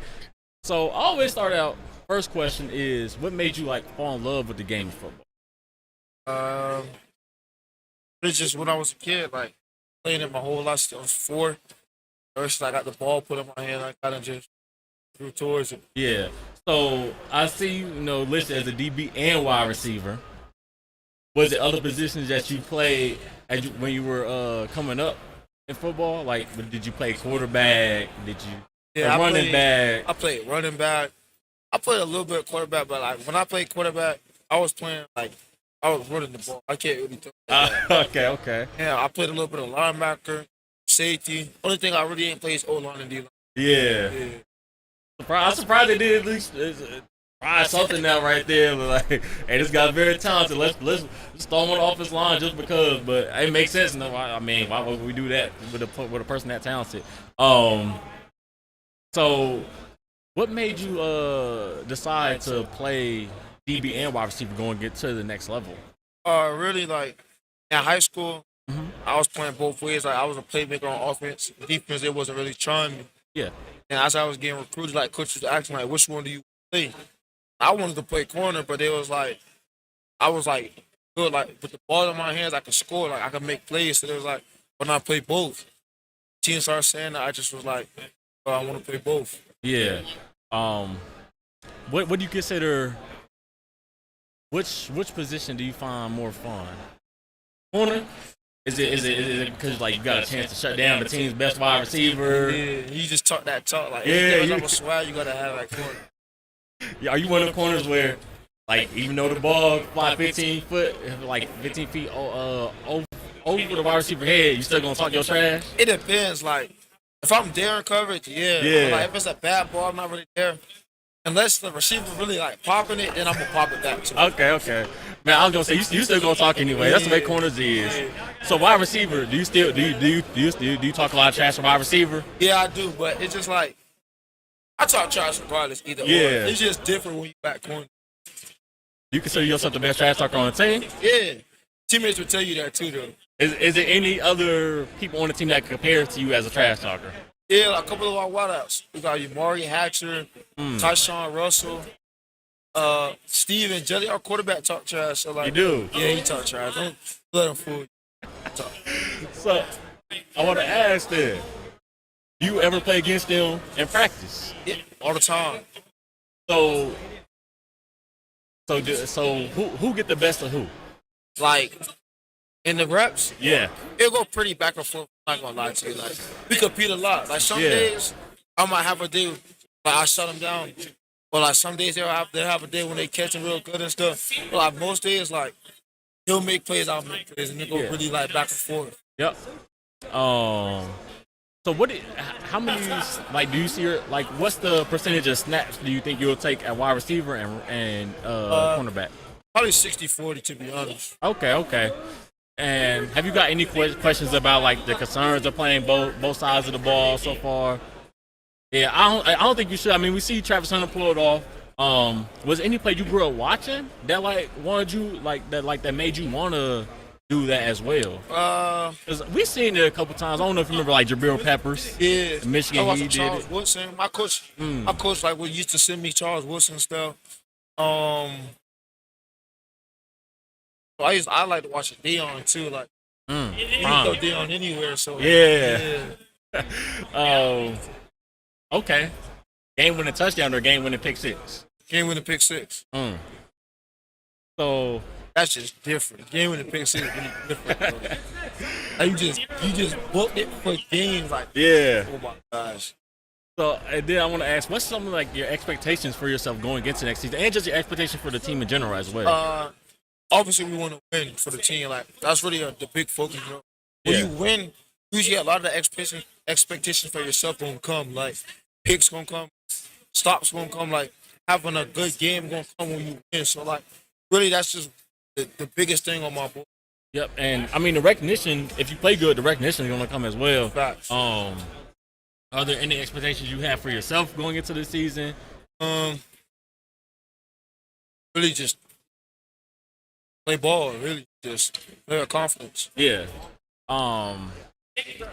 So, okay, I want to ask, like, is it a player you looking forward to playing against this season? At DB or wide receiver? More so at DB because you said that's your favorite. A player y'all want to play? That's a good question. I don't really think like I'm down to play whoever, whenever, wherever. So like really anybody, everybody. I'm ready to play everybody. Yeah. And you were freshman All-American last year too, right? I think. I don't really know. You don't pay attention to all that. You don't pay attention to all that. You just go out there and play, huh? Yeah. So 'cause I thought I read somewhere that you were a freshman All-American. But clearly, I don't know. It just seemed like you a ball player. You don't really care about that. I ain't gonna lie. I'm trying to get to the league. So Yeah. That's the. That's what I'm saying. So you want to get to the league? How has Fran Brown? How has he coached you to try to get to the next level? It's like Fran, he's the head coach, but corner coach as well. So like I'm with him every day. Yeah. There's no missing him. So I would say like he coached me hard like every day. He holds me to like a higher standard because he know I'm trying to get to the league. I came in young, so he understands it. Yeah. And like, is there any stories you got as a coach? Like, what made you like come to Syracuse and stay at Syracuse this season? And like, what's some of your best memories with like Coach Fran or Coach Brown? What made me come to Syracuse was Coach Fran. That's the reason I stayed too. You know, having Steve come back and everything, like having key players come back, new DC. So that played a big part of me staying and coming there. And memories, well, I can go on for days. It's just probably how he practiced, like the way he act in media and everywhere. That's the way he acts like every day. So that's just a good experience. So so going into this season, where do you see Syracuse at the end of the season? Like In the playoffs. in the ACC championship game, in the playoffs. Okay, I like that. Hey, this is Demetres Samuel Jr. Appreciate you for the interview. Dope. Hey, I look forward to watching you this season. I'm gonna watch your games. I'm definitely tell people like, hey, I'll talk to him. He was talking trash, like how he locked down corner and everything. Seeing him, he just got burned on that play, but it's cool. Appreciate your time, man.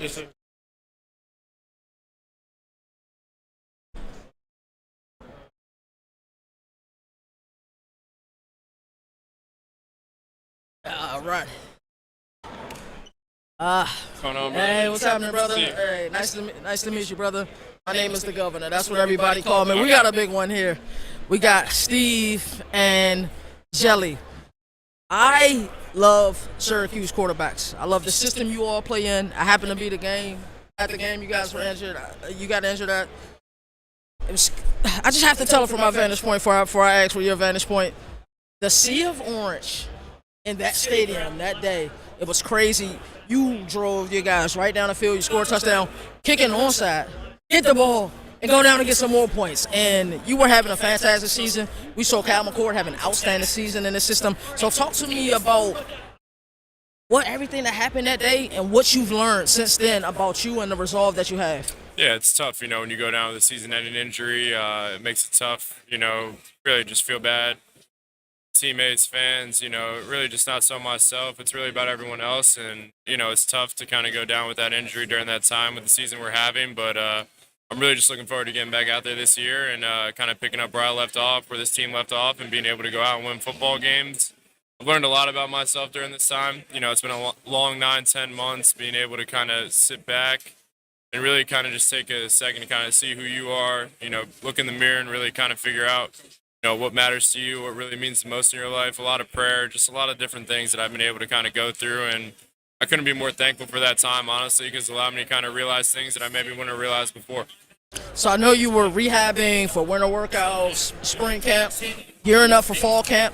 This is probably the first time in a long time you've been through a slew of quarterback battles. You're the unquestioned leader of this team. How are you feeling? What are some of your anticipations or expectations of fall camp? Yeah, I'm really excited for us to get out there. Fall camp is really, where you kind of see what you made of what you got, and I'm really excited for this team. We got playmakers all over, offense, defense, special teams, a lot of new guys that have come in from the portal, whether they're freshmen or returning guys. So we have an unbelievable team, a great roster. I'm just looking forward to getting into camp and starting to grind it out. I tell everybody all the time, I got 1 5-yard carry left in me. There's a couple coaches across America I would like to play for. I love to play for Scottie, or I love to play for Jeff Brohm, who's also here today. Fran Brown is that guy, like, his open presser for when he joined Syracuse. I wanted to jump through the screen, like, just let me play, coach. I'll get hurt out there, but just let me play, coach. Just let me get one snap. What is it like playing for Coach Fran Brown? He's awesome, man. I've known Coach Fran for, pretty much since I was, a young middle school kid in Jersey. We're both from Jersey, so Fran's a household name in New Jersey, kind of a legend in New Jersey already, and he's unbelievable to play for. Just a really genuine guy, calls it how it is, and the best thing about Coach Fran and playing for him is he's got your back no matter what. And, I really appreciate our relationship, our bond, and I couldn't be more thankful. I love that guy. So we talked about Coach Brown. Talk to me a little bit about Coach Nixon. What is it like playing in this system? Coach Nixon's awesome, man. He's one of the best offensive minds I've been around, really knows how to kind of give your quarterback freedom and kind of ability to go out and play free. Our offense is pretty complex. We have a lot of different schemes, a lot of different things we're able to run, but it really goes because of the players we have, and really just working with Coach Nixon's been awesome. Super smart guy, knows when to call plays, knows kind of what I like, what our team likes, what we're good at, and he's really just kind of put me in a position to go out there and play free and play well. I love that. I did some research on Coach Nixon a few years ago. The amount that he allows for you all as quarterbacks to be involved in the game plan kind of peels the layers back every week. This is what we plan. This is what I like. What do you like? How is it having that type of transparency from your coordinator? It's awesome, being able to go in there and meet with him and, have an open collaboration with him. You feel a part of ownership with the game plan as well. So being able to kind of sit with him, either it's the night before game, go through the call sheet, see what we like, kind of put some highlights down, some notes. It really helps you feel more prepared. You feel a lot more ownership, and it really makes it easier when you're out there going through the game and you kind of know what's already going to get called for the situation, the down and distance, no matter where it's at, just because of the relationship we have. Wow, I love that. Tell me about a guy that's you're upperclassman now. Tell me about a freshman or a sophomore, a recently new transfer that you got that's really impressed you and that we should look out for this upcoming season. I wouldn't say this guy's new. You guys have seen him before, but didn't really have much action last year. Umari Hatcher, guy that kind of, was struggling a little bit last year, coming back from injury and stuff. I mean, this guy's an absolute dude. I think you guys see what he was able to do 2 years ago, but this guy is an unbelievable playmaker, unbelievable person, and I'm really expecting him to have a big year for us. So, of course, Coach Nixon and Coach Brown will get upset about this next question I'm going to ask. But you get a play call in the huddle. Don't tell me the name of the play. Maybe tell me a concept. You get it. You be like, oh, yeah, let's go. I'm ready to go. I think we're a big, vertical passing team. Like push the ball down the field a little bit. So, quarterback's dream. Yeah, I think any of the vertical passing game that comes out, we got matchup nightmares all over, 2-on-1s. We got guys that can make plays everywhere. And then, obviously, if we got to check the ball down, our running backs can get what we need. Wow. So let's say you're in the locker room pregame. You done had whatever pregame meal you had. What are you doing to really lock into a game? Are you a quiet guy? I've heard people that's quiet guys. Some people like to listen to music. Some people like to just sit there in silence, like I just said. What do you like to do to really zen out and focus on and get locked in for the game? Yeah, I like to keep it relaxed. I like to kind of just make sure I'm talking to my teammates, spending time with the O-line. It's really just kind of a loose, kind of relaxed feeling. I don't like to be too uptight or too quiet. Really just, making sure I trust my preparation, know that I've put in all the work for the week, and being able to go out there, play free, play relaxed, and make sure I'm just doing my job for my guys. So what are some of your, I would ask you your individual goals for the season. I haven't had a quarterback yet that tell me their individual goals. So what are some of your team-oriented goals for this upcoming season? For us, biggest thing is win. Put ourselves in position to win the ACC, win the ACC championship game, put ourselves in a position to make the college football playoffs. So I want to go back a little bit. We talked about the injury. When I say you were red hot, and you could see it. We saw Kyle McCord do it in 24. We see Steve Angeli is red hot in 25. That had to be yo, I was playing outstanding. Our team was balling out. And you could kind of see how it affected the team after you were out. Talk to me about just that mindset. Of course, you got to resolve, you bounce back. But talk to me, in that very moment, how did it feel? Yeah, it's tough. You're kind of in a position where you kind of feel like you hit rock bottom for a second. And, I found myself talking to Coach Brown and really just saying, God, why? Why did this happen to me? And biggest thing he said to me is this is going to be one of the greatest things that will happen in your life. And at that point, I didn't really understand it. But now looking back, it gave me an opportunity to kind of get in the weight room a little bit more, get closer to some people, pray a little bit more, have an opportunity to kind of just look in the mirror and really see, what do I need to do, one, as a football player, as a person, and really just a member of, Syracuse. And it is tough, but, I'm really lucky to have Coach Brown with me, and he kind of helped me along the way through everything. So I know you're a Jersey kid. What is that Jersey high school football scene like? You guys got some good players up there? We got the best players. A lot of tough kids, a lot of tough players, and, I really credit, my early development to playing at Bergen Catholic, playing for Coach Vito, at Bergen Catholic, and New Jersey football is, a tough league up there. Man, appreciate your time, brother. Thank you. Can you do me a favor? Look into that camera and say shout out to College Football Nation. Shout out to College Football Nation. Man, I can't wait to see you this upcoming season, brother. You have a Appreciate good one. it. Absolutely. Thank you. All righty. Steve Angeli, super excited to talk about, the moment I saw we had this interview, I wanted to have the opportunity to talk to him. So super excited about that. Shout out to creator director Mike. He's been able to make a lot of stuff happen and talking to a lot of people behind the scenes, organizing stuff. Mike, how did it sound? Everything sounded cool? Was he loud enough? I said, well, everything sounded cool. Was he loud enough? Did it project enough? All right, cool. So we got about 15 minutes before our next interview. with Mr. Drew Fabianich. I'll have to ask him the pronunciation of the Senior Bowl. We're going to get some inside look of that. We've had a great relationship with the Senior Bowl for a very long time. We are one of the partner networks on their website. Wanted to go this year. We had the crazy blizzard kind of everywhere on the East Coast. So really excited to see their vision. They're going to peel back the layers this year. We're going to see it from, their vantage point. Excited to have that conversation. I'm looking for my partner in crime. I do not see him. Yeah.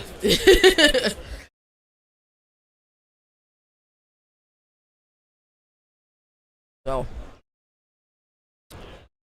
excited about that. It's been a great day. Really great day. Filled with a bunch of interviews. I see a lot of people are tuned in on our Twitter. A lot of people are tuned in on Governor College Football YouTube page. A lot of people tuned in on the CFB Nation page. We truly appreciate each and every person. I appreciate everybody that made this trip happen. It's a great time to be alive. I just got to be real about it. So let's talk about 2025 ACC predictions. And this is why year in and year out, you just never know who is going to be the best team in this conference. Last year, Clemson had 167 first-place votes for being the best team in the conference. I thought Clemson was one of the best teams in all of college football last year, not even just in this conference. And then it was Miami, who ended up being the second best team in this conference. SMU, Georgia Tech, Louisville, Duke, Florida State, North Carolina. I got one at 11 o'clock. Jalen is back. I wanted to ask you about your two interviews. How did they go, brother? They did pretty good. They did pretty good. I said a lot. Okay. That's what I heard at least. That's what you heard? Yeah, that's what I heard. It's that Chi-Town slang, brother. Chi-Town slang. It's just a force to have. Okay. Ain't nothing wrong with that. So, let's talk about this 2025 predictions, right? And remember, 2024 was the last time they did it in the Big 12. Yeah. And I was a part of that. And so last year, the media predicted that Clemson would be the best team, then Miami, then SMU, then Georgia Tech, Louisville. This is not bad. Duke, Florida State was a miss. North Carolina, that was rough. I don't know. I feel like if you watch college football, if you know college football, you knew North Carolina wasn't going to be that good. And we missed on Wake and Cal and Virginia. So Wake had a really good record last year. They did.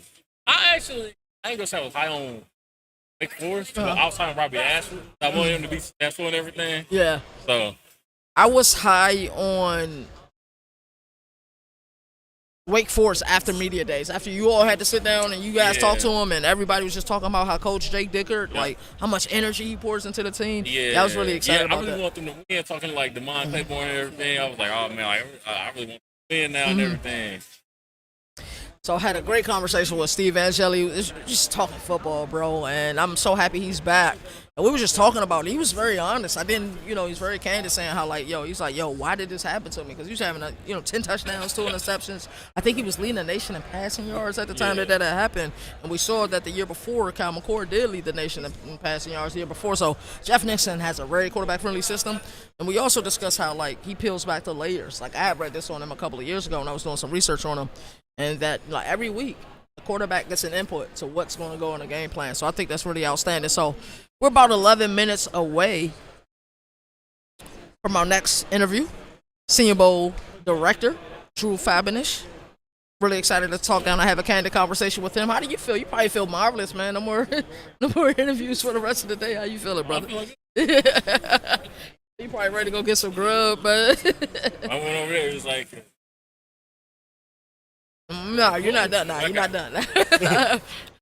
What did Kobe say? Is job finished? Job not finished. Job not done. So we got. Let me let you guys know these next 2. I think we got 3 more interviews, isn't it? Fabianich. Oh. That's how you say his name? Yeah, that's how you say it. Fabianich. I think Drew Fabianich. Yeah, it's Fabianich. And Eddie Royal. And I believe we have one more special interview. I'm not sure if that's going to happen today, though. Yeah, remember yesterday at Park? Yeah. So, we may have one more interview, so. Okay. Yeah, I remember you were trying to even it out and everything. I do remember that. So hopefully you got one more. So Coming up, top of the hour, we have Drew Fabianich at 11 a.m. And then at New 11:40. senior board director, right? Yep, new senior bowl director. So he's heading into his second year as a senior bowl director. Remember, Nagy took a position with It's like, Oklahoma Yeah. as a GM, and Fabianich, I believe, was with the Cowboys. Spent some time at the NFL level. Spent some time with West Virginia yeah. at the collegiate level. So really excited to have a candid discussion with him. So after we talk with him, there'll be a little bit of time before we talk to Eddie Royal. And, that's going to be an outstanding time. So what was your favorite like moments talking to Angeli? Angeli just I asked him what was his favorite play call to Hill and Huddle. I said don't say the play call, just give me the concept. 4 verts. Yeah. So that was probably my favorite moment. And then also when we discussed, I was like, this is the first year you don't have a quarterback battle. You're the unquestioned leader. I was like, how does that feel? Because quarterback battle at Notre Dame, quarterback battle last year with Collins. So it's just refreshing to hear he talks like a quarterback. I see him going to the NFL and being a coach. You can see it. He said he's known Fran Brown since he was in middle school. Oh, I didn't know that. I didn't know that. Both from Jersey. You can see it now. So it's just an outstanding interview. Demetres, I talked to him. I love when he talked about talking trash. He talked about he was like he didn't care about individuals. Okay. He just focused on getting to the league. How does he like playing? Oh, he said 60-40. So coming season. DB, wide receiver. Okay. DB 60, wide receiver. Okay. He also said that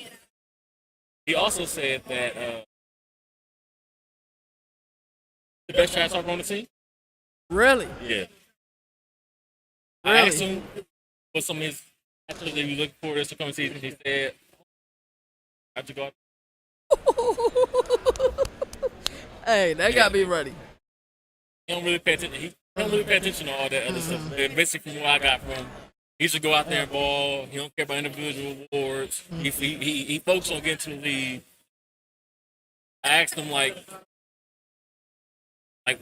why Syracuse, and then why he stayed at Syracuse coming off a freshman All-American season. Right. He said Coach Fran Brown. It seemed like the players really love Fran Brown. Of course. Yeah. Of course. We always talked about how, I ain't played in a long time. I go try to get 5 yards from Fran, bro. He talked about Fran Brown is the cornerbacks coach and the head coach. Right. He was like, so I'm always around him. He always expects lots of him. And like he always tries to say he tried to raise the expectations. Okay. I really enjoyed it. You say he was the best trash talker. I could tell he was vibrant, had a lot of energy, and I think that's when you come here, that's what you want when you're talking to a lot of these players. So Now, I did ask him. What you asked him? I asked him Wow. was even if the ball goes 15 feet over wide receiver head, he's still gonna talk trash. He said if I'm close by, if I'm right there, yes. He said if I'm not, no. I was like, fine. He's still gonna talk trash. That's just the way DBs are. Like DBs, I was an elite trash talker myself, playing DB. That's just what you do. You just talk, But he's a really focused kid. It seems like. Yeah, you can tell. You can tell. Antoine was also a focused kid as well. He's really, really focused. Kind of. Where is he from? He tell you? Canada. Yeah, no, Talking about Canada. Antoine? Yeah, Canada, yes, yes. Canada. Okay. From Canada. States. I don't know what age. I know it was like during high school.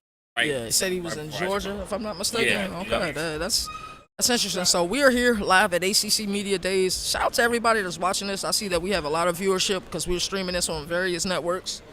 I truly appreciate that. I said various networks. There's only one network. Streaming it on various platforms. This is the network. We're streaming it on various platforms. Jalen, what do you look forward to?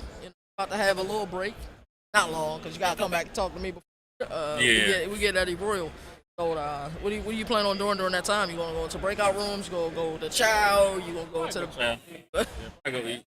You may. Hey, there he is, the man, the myth, the legend.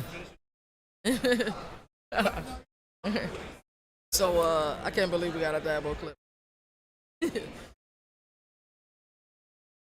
That's a little down already, bro. Yeah, he is, man.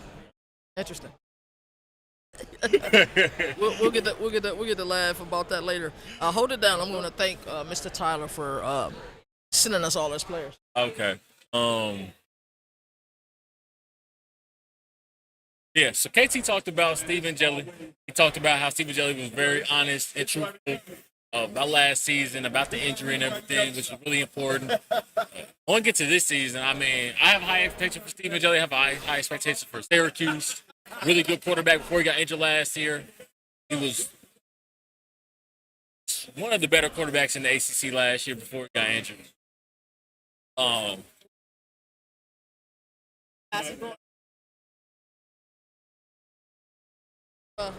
Get up and then. Yes, sir. We are ready now. How are you? I'm doing pretty well. Nice to meet you, Daniel Wilson. Alrighty, you can sit down. We just asked project a little bit on this microphone. Alrighty, we have the Senior Bowl Director, Mr. Drew Fabianich. Did I say that correctly? Correct. Alrighty, appreciate you very much. So, I'm excited to have this conversation. We've been partnering on your website for a very long time with College Football Nation. I went down there in 2023. We had some of our guys down there in 2024. The storm this year just didn't allow it on the East Coast. We live in Virginia, so it didn't allow it. So really excited to talk to you because I know you've been pretty much at every level, NFL level, also at the collegiate level. Don't miss college football at all. Ain't gonna lie. So talk to me about some of the differences between being at the the NFL level, the collegiate level, and then what you do now with the Senior Bowl. The thing is about the NFL level and the Senior Bowl, it's almost exactly the same thing that I was doing anyway. Because being national scout and assistant director and all that, I saw everybody in the country. And there was only 2 people in the building that saw everybody in the country because it was broken down by area and then regional and then national. The nationals were the only guys that saw everybody. Well, that's what I do now. And we have area scouts that, work with, have 9 area scouts, plus we have 4 people in-house that evaluate tape. We got 13 people that actually evaluate players. That's no different than a college scouting department, for the NFL. So that's the easy part. It was set up that way by Phil Savage, then Jim Nagy continued it. Now I continued it. I just changed up some of the people. Again, we have around 140 years of NFL scouting experience on those staff. 9 area scouts plus. So we're not missing a lot of players. No. And that helps us evaluate players the right way also. The collegiate side, gosh, I don't even know where to start. I was probably one of the first real general managers, and it changed every 5 minutes. It's still changing every 5 minutes. I think that it's so broken that something needs to be done, because if not, university is going to lose Olympic sports. The money is going to run out. Private equity, I don't think, is the answer, because then it's going to be about profit and business, which universities aren't about that. That's just my personal opinion. It's about, bettering yourself for a non-professional life also. Where's your degree from? I kid around about, hey, the Duke guys, well, hell, I wish I had a real degree like Duke. That's important. Life after football is important. And if something doesn't happen soon, like I said, I think it's rolling down the hill the wrong way. I do. Something's got to be done. Do you think the Protect College Sports Act can help? I think it could help. Legitimize some of it? I think there's a lot more to it than just that. I know why some people are against it, because they don't want a level playing field. Right. But I think you have to at least make it like the NFL, have a real salary cap, structure just like the NFL, have penalties for, overages, have, real penalties, not this, hey, we'll slap you in the hands, you can't for 2 weeks. No, monetary penalties, lose your job penalties. Because, like I said, it's the wild, wild west now, and nobody's following the rules, and nobody's holding them accountable. Nobody. Wow, that's an outstanding take. No, I love it. We want people to be real here. That's an outstanding take. I'm real now. Talk to me about what it takes. You are preparing, 51 weeks out of the year for this outstanding event. And if you have not been to Mobile, Alabama, you need to get there. It's a beautiful event. Talk to me what that preparation is like to work that hard, to get these players here. And then also, you guys it's not just FBS guys. It's FCS guys. I've seen you bring in HBCU guys every year as well. Well, somewhat. Yeah. Not as much as before. Because I'll say this to everybody. The college football has rated the HBCUs, has rated the G5s. It has. Because of the portal. And so they're doing their job, but it's making my job easier. It used to be where, when I was scouting years ago, that there might be 60 players outside of P4. Now there's like maybe 15. That's it. Because they're all bumped up. Now they're all taken. They're all poached. And, again, the event you're talking about, and I say this to people, where can you go to watch more draftable players at one place at one time? Nowhere else. Nowhere. Is at Ohio State, Michigan, is all 22 going to get drafted? At Auburn, Alabama, all 22 going to get drafted? Absolutely not. Okay. Senior Bowl, all of them are getting drafted.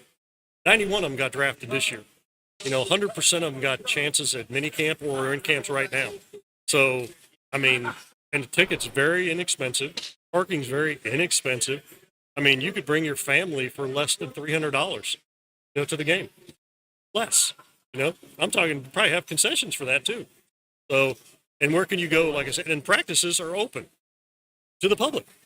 Where can you get that for free, and then go to the game and have that experience, that amount of money? So guess what? Fly into Mobile. You can fly into Pensacola, right? You can drive down, right? Why not spend that kind of money and see those draftable players? And have some knowledge on who some of these guys are. Yeah, and put it this way, and follow us on X. Follow the Senior Bowl. Follow myself. I'm DFAB SB. We're starting a podcast in August, which will be huge because we're going to have guests every single week that will go over things that you're asking, the process, how important the game is. Talking about players later on. When it gets closer, we're going to release our 300 on there. We'll release our invite list on there. For every draftnik out there that's interested in the process, it's going to be a huge deal. It starts in August, like August 14th. Yes. They talked to, and I wanted to talk to you about that because before it was almost like a weird idiosyncrasy of how the process worked. So to actually have the process in front of you, that's gonna, I think, not only give everybody the intel that they want for the draft guys, but you talking about the access, being a brand ambassador for the Senior Bowl, it couldn't get better than that. Yeah, and that's what we try to do. And like I said, a lot of people that have a chance to be there, all you got to do is find your way down there. I love it. So when you finally so this is your first season as a director, when the last practice closed, getting ready for the game on that Saturday, what was that feeling like? You standing, I don't know if you were on the field or if you was at the press box watching the game. What was that feeling like knowing you had put all of this work in to get ready for this one game? Oh, I couldn't breathe until after the game was over with. And I'm not gonna lie to you. Now I had a vodka the size of my head after the game was over with on Saturday. Because it's hard. People don't realize just the logistics alone was brutal last year because of the ice storm. We had to bring the players in 3 days early. Normally they're on Sunday night. We had to bring them in on Friday. So we had to, feed them, put them up for 3 nights. Budget went through the roof, but, again, the players our drop rate was the lowest it had been in 3 years. And we had them for 3 more days even. Wow. So that's incredible. It was a good deal, but, again, was it a relief? Yes. What's funny, though, is 2 weeks later, I cleared the board and we started all over again. So I wanted to get ahead. Last year, I felt behind the whole year. This year, I feel like I understand the cadence of what has to happen when, and I finished it. So it's been good. It's been good. That's fantastic to hear. So to clear the board, it's almost like the final scene in Friday Night Lights, where you see the coach taking off the names of the players that are going to play at the next level or have graduated. That has to be pretty special in the grand scheme of things. So talk about being a brand ambassador for the Senior Bowl, because it's a lot of fundraising work, I would assume, being in that role. Well, the fundraising is not just locally, but it's also nationally. We're negotiating TV rights right now, and it may or may not be on ESPN and the NFL Network. Really?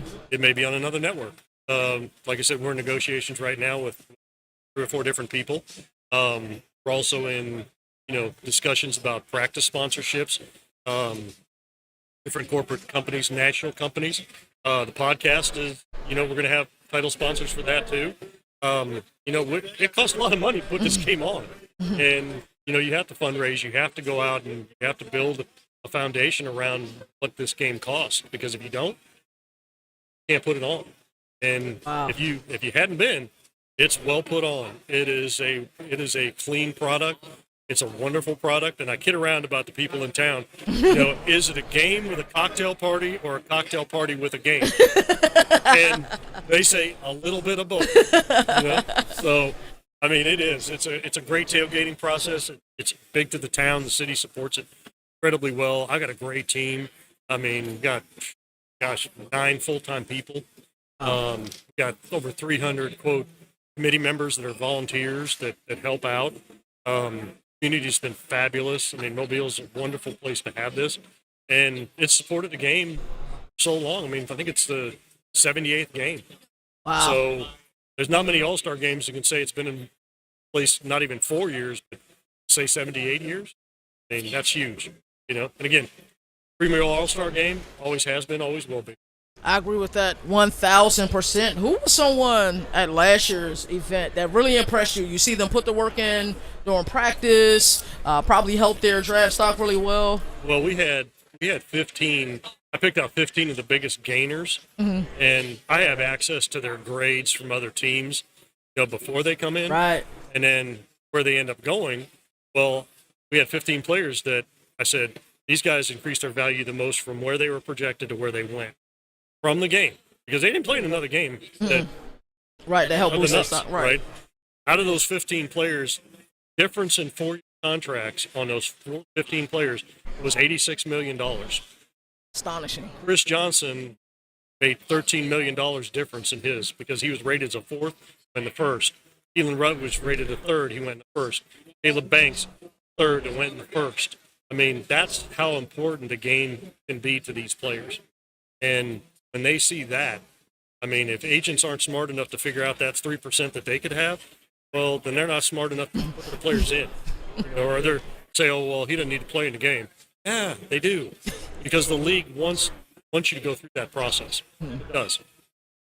So what is the selection process like, as far as, I know every year we have coaches from the NFL level to come through and help out, whether it's coordinators, head coaches. What is that selection process like to see who's going to, help these players learn a new playbook?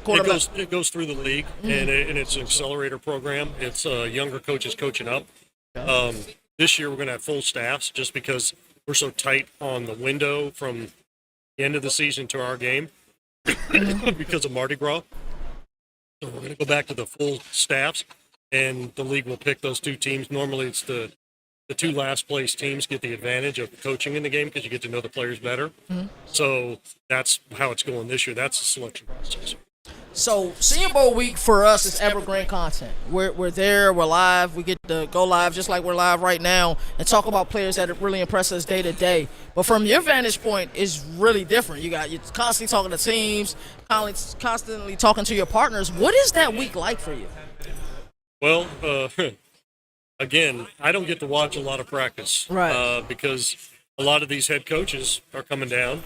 I've got to say hello to them, got to let them get with their players, and that's not just the ACC. That's the SEC, and that's the Big Ten, and that's every conference out there. Because we had over 50 coaches show up last year.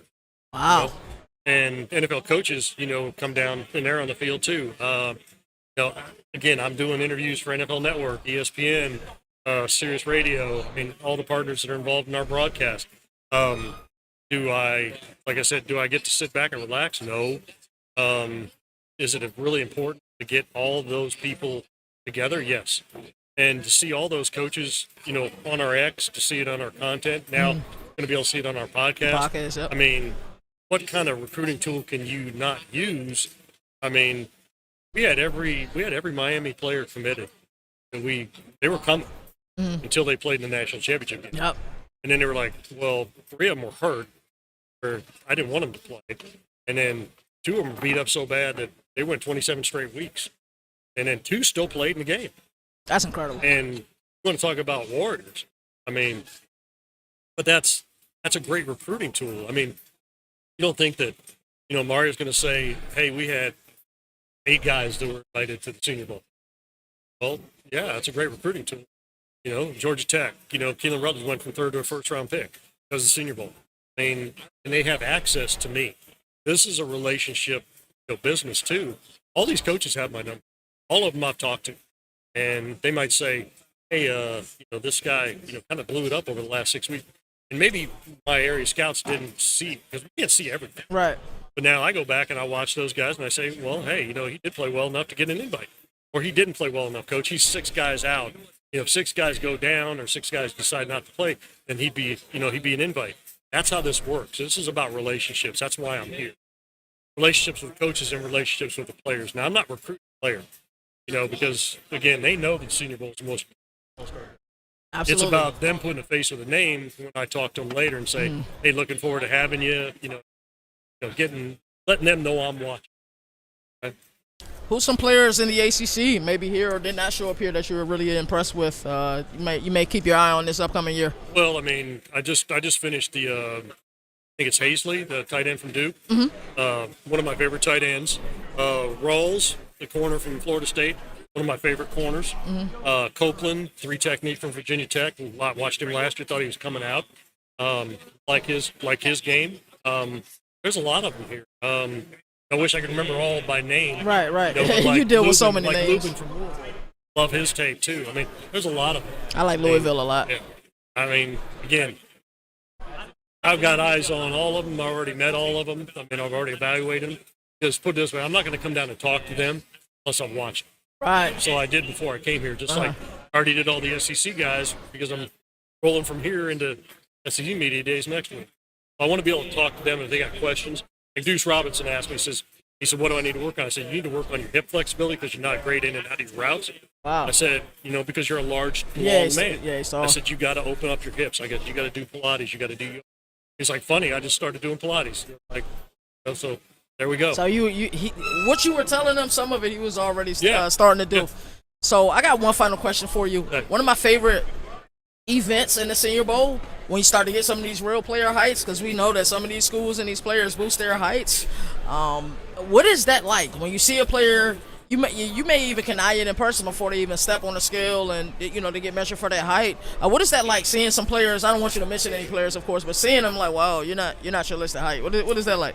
I know a lot of them aren't their listed height. I mean, trust me, I coached. I know that. I put it this way: I'm 5'0", I was listed at 5'11". Okay, I mean, I know. So it's always like, oh, he's listed at 6'3.5". Okay, he's 6'2.5". It is what it is. That doesn't bother me. Right. It doesn't bother me at all. Yeah, it's something like like I said, evergreen content. If you play small, if you play short, I usually know that you're small and short. So that makes a lot of sense. So will you be at SEC Media Days this year? Alrighty, yes. So we'll be there as well. We're gonna try to catch up with you. I appreciate your time, brother. Thank you so much. You guys. Absolutely. Yeah. You have a good one. Yep. Thank you guys. Hey, that was fun. That was really fun. Absolutely. I gotta head back up. Alrighty, I'll see you in a few days. We'll reach out to your team and try to schedule the next one at SEC. Okay. Molly Miller gonna be down there? Yeah. Absolutely, we'll do. Appreciate you, brother. Drew Fabianich, director of the Senior Bowl. I had outstanding conversations with him. Jalen, come on back. I think I got about 4 more minutes before my next interview. 10? Eddie Royal? Eddie Royal. It's at 11:40, so yeah, we got some time. Come on, sit on down, brother. Huh? Nah, I'm good. We're going to stay live, brother. Stay all the way live in 95. We good. I'm about to say you guys can, though. I'm going to go to Chow right after and stop the stream after the Eddie Royal interview. Great conversation with Drew. And it's interesting because I think he and Jim Nagy have very different personalities. And that is exciting. I can see why, when Nagy committed to the Oklahoma job, I can see the interest in Drew Fabianich. He is one of those really serious guys, but he's hilarious, bro. Like, so it's like one of those type of personalities. So we talked about a lot of stuff. I don't know if you heard any of it. We talked about the player heights. That's one of the, like, you know what I'm saying? And I was asking him about, the Senior Bowl's evergreen content for us. Yeah. For him, it's a nightmare. Like, he's got to accommodate coaches, and he was talking about the selection process for, the staffs that help throughout the Senior Bowl with the players, and he was telling me about some of the players he has his eye on for this upcoming season in the ACC. So we're going to continue the conversation at the SEC. So I'm excited about that. How you feeling, man? Feeling good. Hungry.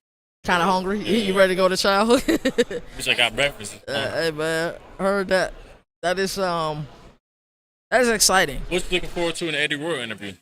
Eddie Royal, I'm going to ask. You know what I'm going to ask him about.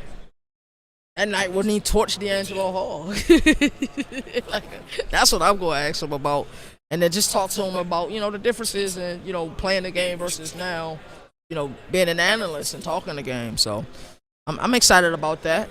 And the fact that he did it to D'Angelo Hall, and I believe they spent some time together at Virginia Tech, that's hilarious, man. Have you talked to him before?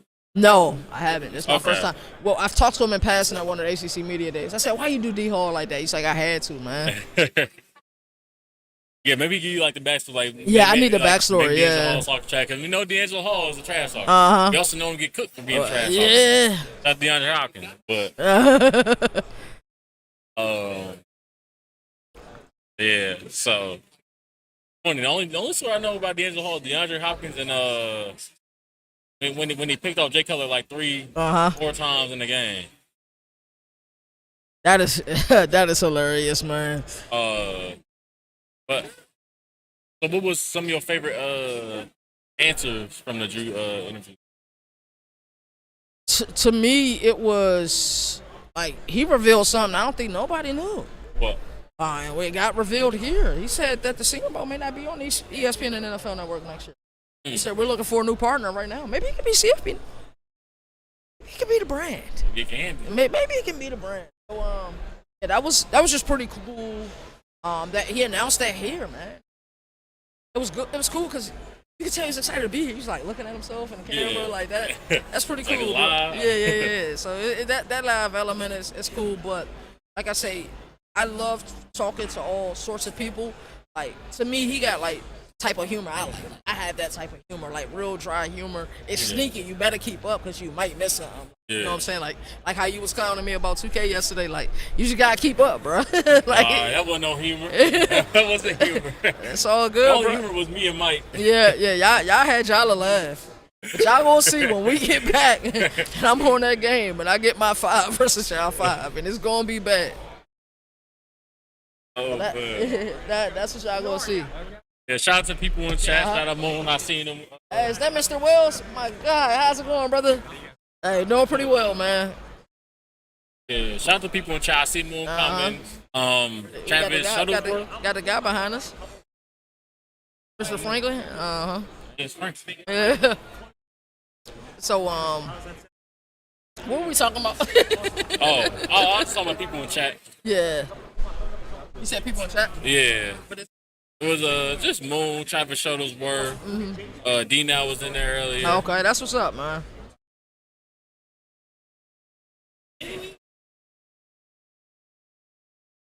But yeah, we was just kind of chatting a little bit about Eddie Royal and everything. We was talking about some of your favorite answers from Drew, and he said how he mentioned that the Senior Bowl might not be on ESPN next year. Yeah, that was like almost like bum, like breaking news, dude. Yeah. Like, so I didn't know that. So they're looking for a provider now.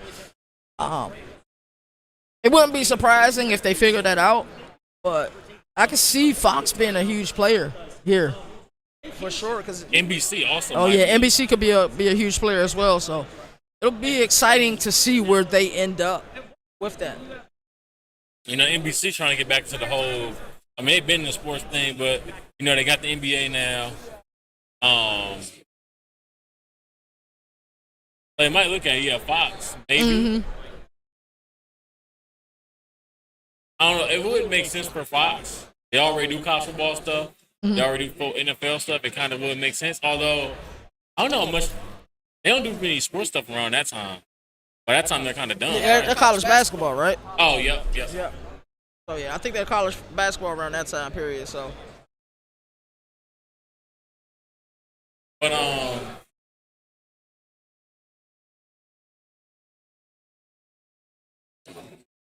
But yeah.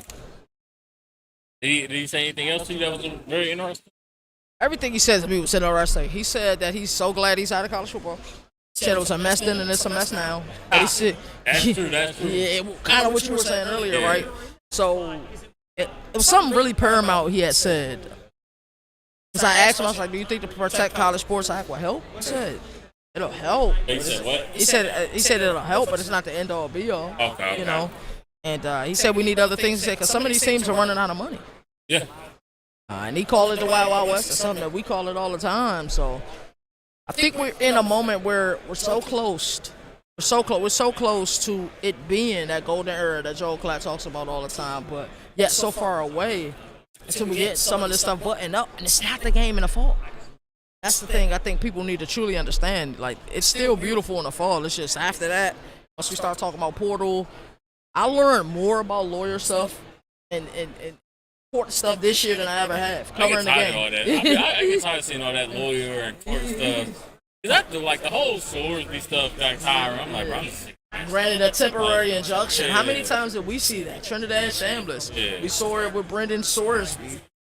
We seen it with, there was another player as well that, like, we seen that way too. Oh, Darian Mensah from Duke to be able to go to Miami. So it's like you just have to learn all of this new verbiage. So I just started studying some of it because I covered the Brendan Swordsby situation a great deal. Yeah, I got tired of seeing all that. Like the British Swordsby stuff really killed me. I'm like, bro, just suspend him. I think the only person that wasn't tired of that information was me. Like, I know Nino was tired of it, Moon was tired of it, Boomer was tired of it, Dino was It's the tired same of thing it. every time. It was, but it was, to me, in the off season you gotta find evergreen content. Yeah. You know what I'm saying? So to me it was just evergreen. It was something that, lead story. You start thinking about SEO, CTR, all that stuff. It just mattered. It just matters that much more. So to me that's what was incredible about it. Yeah. Yeah. Was there any other takeaways from that interview? I think we covered them all. Like, honestly, there was more I wanted to ask him, but we got the time clock. He's already committed to an interview at SEC Media Day, so I can't wait for us to talk there. Oh yeah, man. The media. Yeah. We're gonna talk there. So how you feeling, man? After the first 2 days, Feeling good. it's the weird thing is, it's like we know there's an event going on, but Yeah, it's like it doesn't- it's two separate events. Yeah. Because we're not in the auditorium. Of course, we get that transcript, so I look at the transcripts later, kind of figure out what was being said.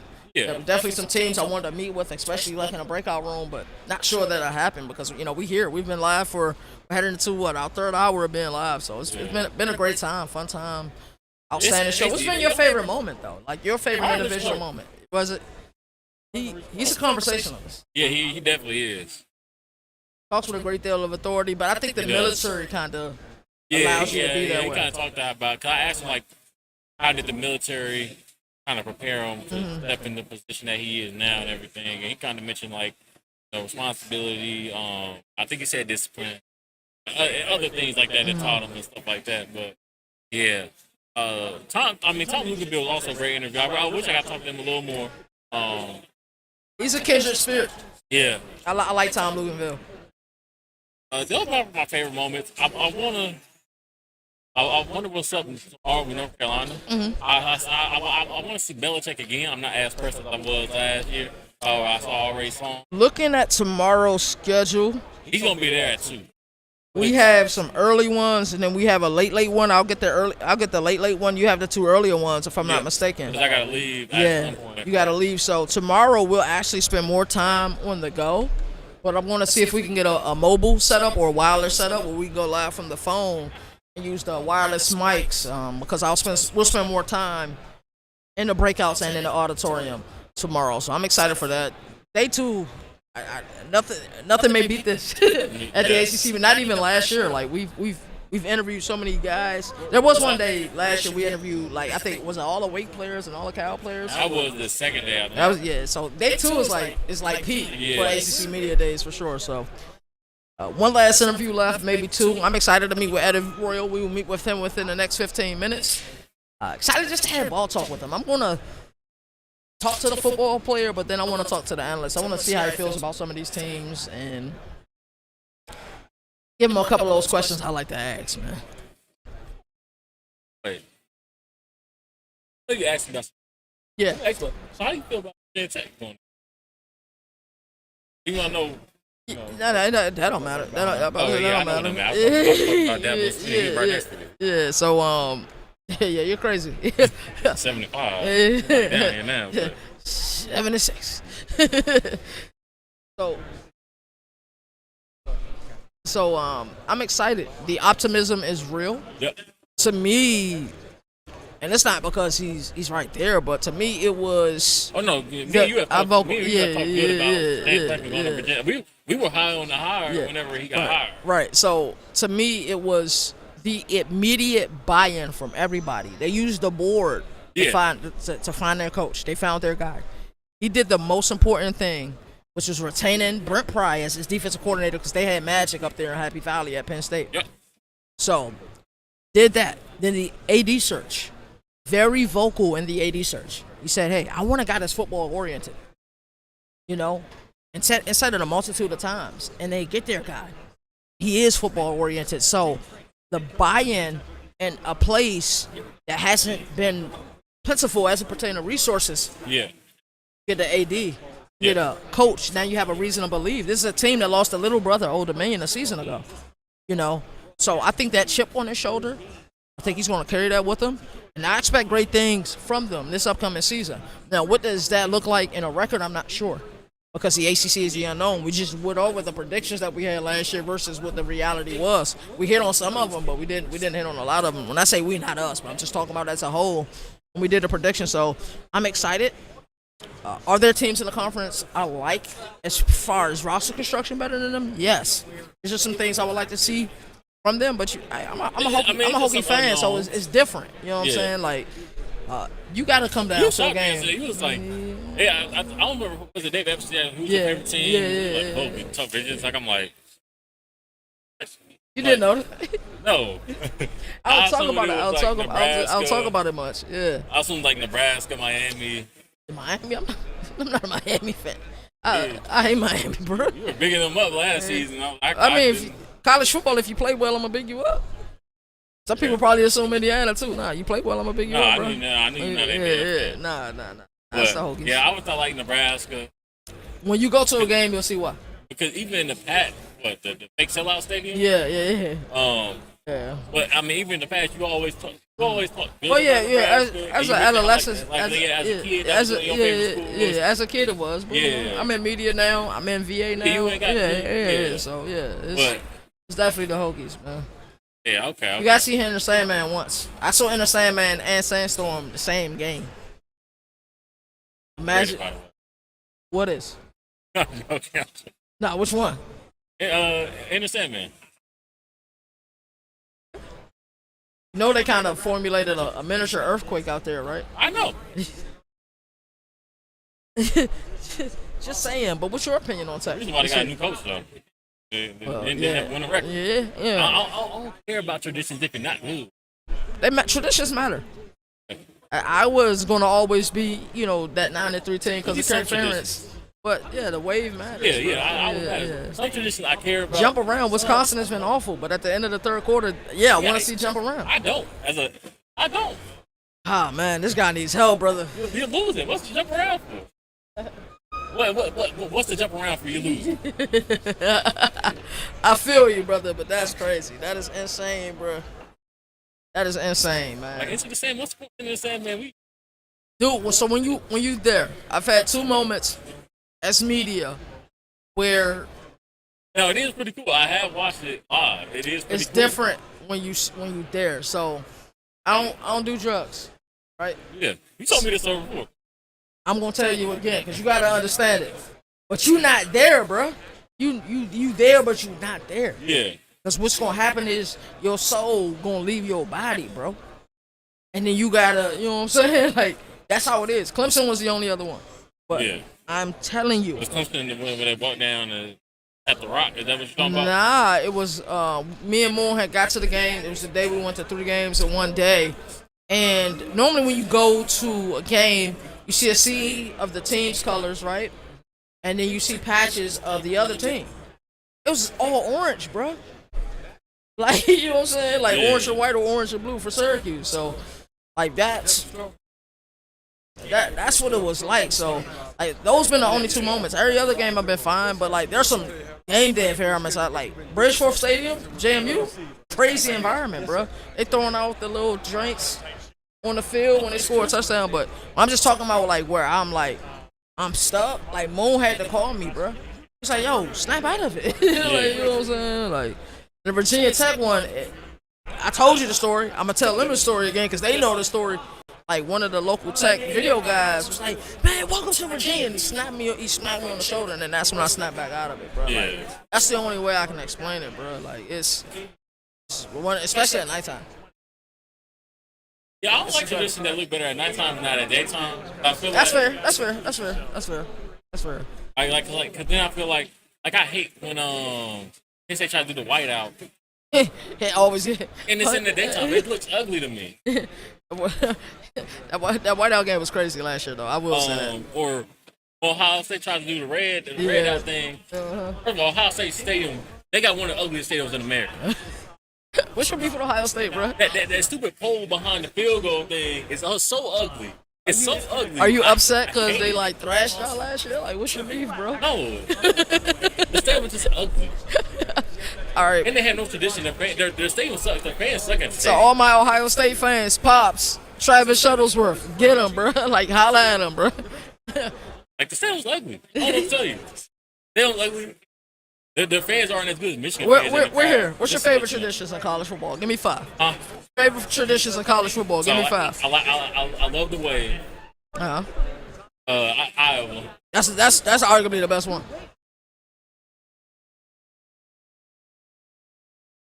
I like Clemson. Walt.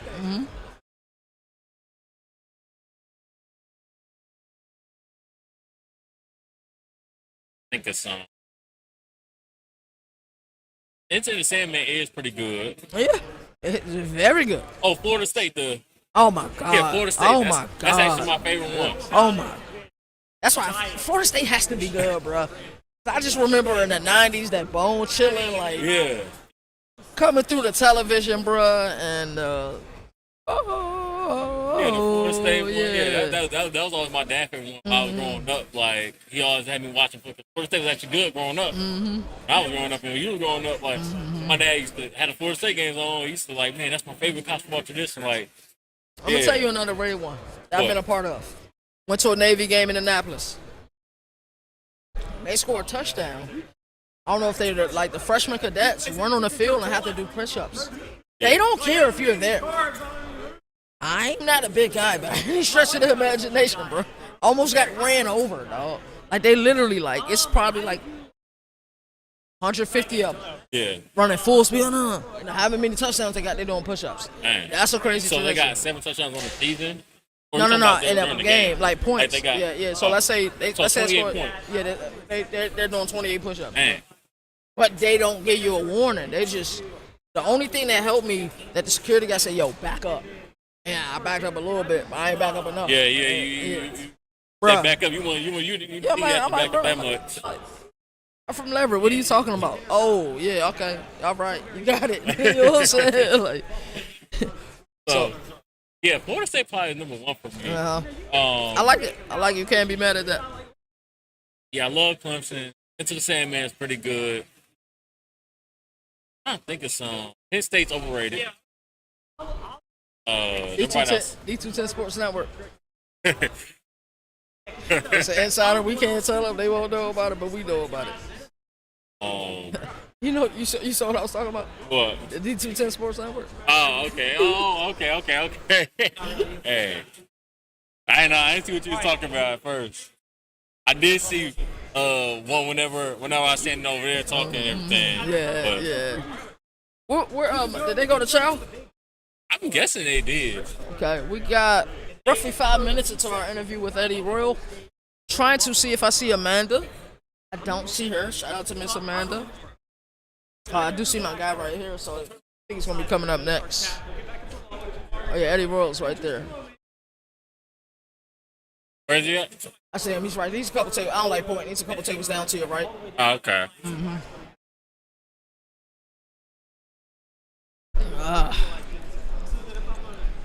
I like Oklahoma's tradition with the carriage running out. I don't know if they do that every home game. Yeah, they do. Okay. Yeah. It's a lot of traditions, man. The pageantry of college football, you just gotta love it, man. I'm trying to look up something because I think some schools be having fake traditions. Like I know Alabama, you got you just win. Well, you did win Ohio State, man. They still win now. They were in the playoff. They win, but one of my favorite moments last year. And hopefully I get a chance to interview Brent Venables and ask him about this. Not ACC related, but we're just having a conversation. When Ryan grew up, was saying, "Hey, yeah, we know that Brent Venables is like this great sign stealer," like right before the game, and say, "Yeah, we've changed everything up," like, and then they lost. That's one of my favorite moments from last year, bro. I also enjoy Notre Dame. Oh yeah. When they play like a champion, they go out there they smack. Yeah. That's one of the classic ones. That's also because I think my dad, when I was a kid, that's his favorite team. Yeah. So my dad like Notre Dame and Ohio State. I don't know how you do that, but he like both. Yeah, as a fan, that was his thing. Well, that is his favorite team still, but that was. I grew up watching the big games, so it was like, oh yeah, Notre Dame was on ABC. They don't need no conference. Yeah, that was always a big thing. That's when they had like Everett Golson. That's my favorite Notre Dame quarterback of all time. So, yeah, not CJ Carr. Dang sure not Jimmy Clausen. He was the quarterback when I became a fan of college football. It was a tragedy, man. I'm surprised it just didn't work out. But Deshaun Kaiser actually might be my favorite. I ain't gonna. Kaiser was cool. Deshaun Kaiser was my guy. He was my guy. I still remember. Go ahead, continue. Him and Will Fuller connecting for a touchdown in the game winner against Virginia in week 1, I think, because it was somebody got hurt. But right. Malik Zaire, I think, was the quarterback playing for Notre Dame at the time. But I think you're about to interview Eddie Royal pretty soon. Yes. So we got an interview coming up at 11:40. Kind of keeping an eye out. He's still talking now, so you see where he's at. So creative director Mike is back. You gonna be here for the Eddie Royal interview? You gonna be here for the Eddie Royal interview? Did you already go to Chow? You already went to Chow? Chow. Lunch. No. Okay. Okay. Now that's what's up, man. Hey, director Mike, man. Oh, what's up, man? Come say what's up to the people, man. You gotta come say what's up to the people, man. What's going on, y'all? Getting to work, He's putting a lot of work in behind the scenes, orchestrating a lot of the interviews, and we truly do appreciate the work that he's doing behind the scenes. Also, shout out to my guy, CFB Moon, put out a bunch of articles on the website yesterday. Still making it happen, and even though he's not here in Charlotte with us, so shout out to my brother, Jalen. Are you about ready to enjoy the rest of yourself? You going to Chow now, or you going to wait until I finish, bro? I don't know. I might wait. I mean, you can go. I'll meet you in that joint. Got one final interview. I'm excited for it. It's been a great day of content. We're going to kind of chop it up over Chow, y'all. and then we'll decide what we're going to do as far as the rest of the content for the rest of the day. But I appreciate each and everybody that has been in here. And I think I'm getting all type of messages, but we're doing well, doing really well. It's been a fun day. We figured out the mic situation, bro. Yeah, That's been pretty cool. Yeah, it was rough, but we figured it out. We got it solidified. And what's your outlook for Boston? We haven't talked to Boston College. That's the school we haven't talked about at all. We haven't talked about Any it. outlook for them? I've been waiting for Eddie Roy. You have any outlook? What is your outlook for them, actually? Boston College is a weird conversation for me for a multitude of reasons. Number one, where are we at with Coach Bill O'Brien? What's the last season? Like the record? Yeah. It wasn't good. Yeah, you can pan. Yeah, you go. Go ahead. So it's I think things are real tense up there. When you think about everything that's going on at Boston College, you think of the previous regime and how welcoming he was to the media versus Coach O'Brien, who kind of runs a really strict program. I don't know. I have a hopeful outlook, but I'm not sure. Without them putting wins together, not sure if that regime remains. So that's where I'm at with Boston College. Yeah, Boston College is kind of a hard school to gauge because you don't really expect them to do too much really ever. I mean, they're not a football school. They're not like a basketball. I don't know. Are they rugby or something? Right. Baseball. I don't know. Right. But they've had years. They've had years where they've been really good. It's one of those things where it's like wait and see. But I'm hopeful. But talking to Nino's there. Nino goes to all of the games. Just my conversations with him. I think he wants to be optimistic. I think if we had to rate the optimism, it's cautiously optimistic when we're looking at BC. So I've loved some of the additions that they made to their roster for sure. But we just have to see, man. We have to see. Because this is a team a few years ago under Jeff Hafley that, Thomas Castellanos was booming. They had a great time running the ball. I think Jeff Hafley was more media friendly. Let me tell you how media friendly this guy was. We did an interview with him with Nino. Nino was not here. It was over the computer. The man has the patience of a saint. And I think Bill O'Brien, he's old school, man. Hey, I've done this at every level. Done it at high college football. Now I'm doing it at mid-tier college football. Done it in the NFL. Yeah. So, I think, got a lot of old school principles there. So, like I said, I'm optimistic. I want to go to a few games this year. And we'll see. It's a wait and see. For a lot of teams, this early in the season, it's wait and see. Fall camp, I think we get clear answers as far as you start to look at some of the position battles, but it's wait and see for a lot of it. Yeah, that's just interesting thing because nobody really talks about it. I'm excited to talk about Boston College. Yeah. It's a great question, but the stepchild, I guess. Yeah. I want to see what the momentum is, so I'll go back and look at.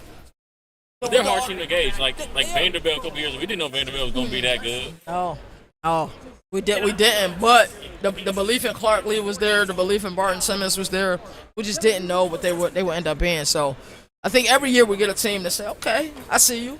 Like maybe outside of you and everybody else in Charlottesville, like who was super high on UVA last year? Yeah. They really could have won the conference last year.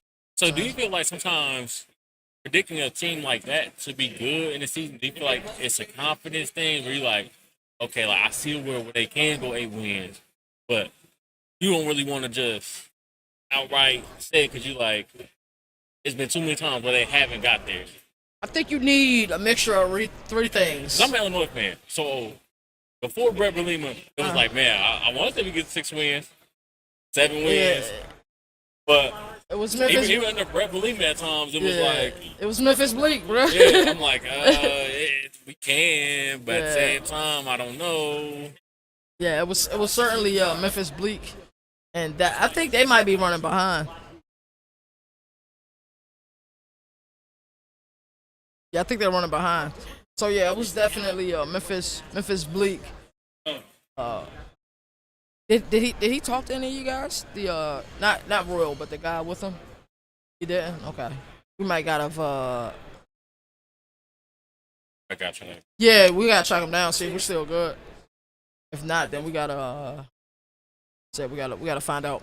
But anyways, I think it takes three things. I think you need construction of your roster, whether you built it via the portal or you built it via, high school recruits.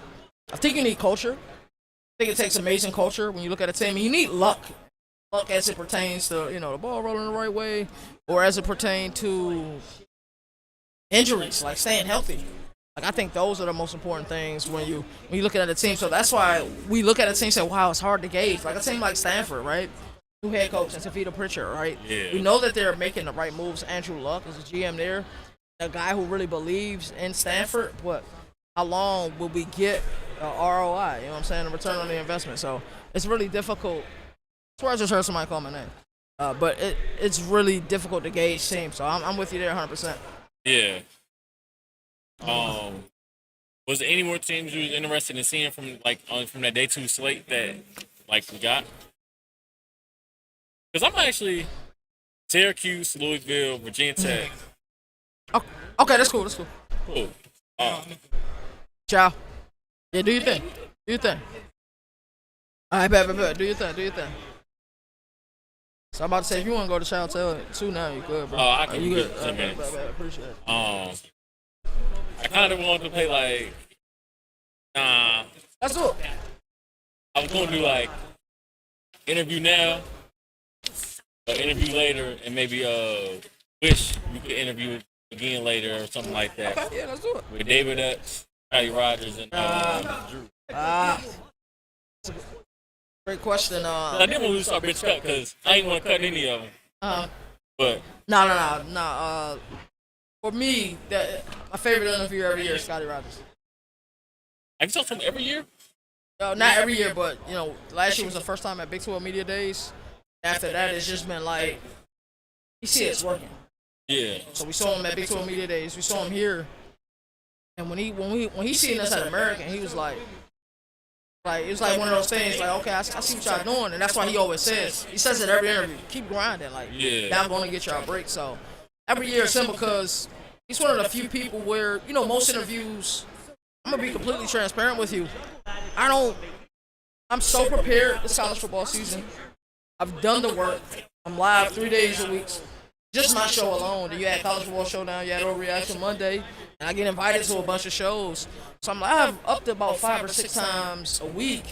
I am prepared. I've already done the work. So I used to do all of this prepping for an interview.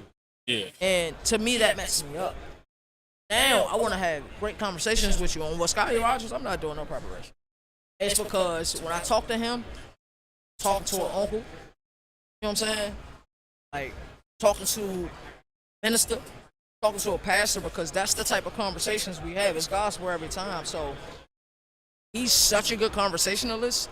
I promise you, I may have asked 3 or 4 questions in the last 15 minutes. Because he's that good of a so. He will always be. And then Dabo Sweeney interrupts that interview. Like, come on, bro. So, yeah, for me, he will.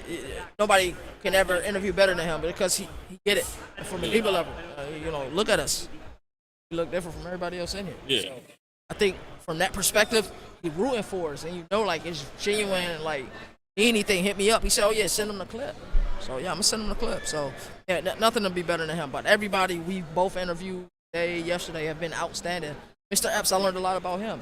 But the constant thing that I see from everybody, especially from these executives, if you need anything, contact me. Yeah. So I'm going to contact David Epps. Thank you. You know what I'm saying? Cotton Bowl, we're already invited to. At least for the Big 12 side. I got to let Scottie Rodgers know about the playoffs. So now we're going to start. So everything is about building. It's about expanding it and building your connections and building your contacts. I'm trying to interview you right now. What's your favorite things about interviews? And what's your favorite thing to learn about somebody when you interview? My favorite thing to learn about somebody different, but is how'd you found a sport, right? Yeah. My dad is an encyclopedia. I'll admit it on here. I can't touch my dad with sport. I can't. As much as I know. I can, but my dad wouldn't admit Yeah, it. nah, I can't. My dad, especially NFL. NFL basketball, I'm not. Now college is different, but Yeah. I can't.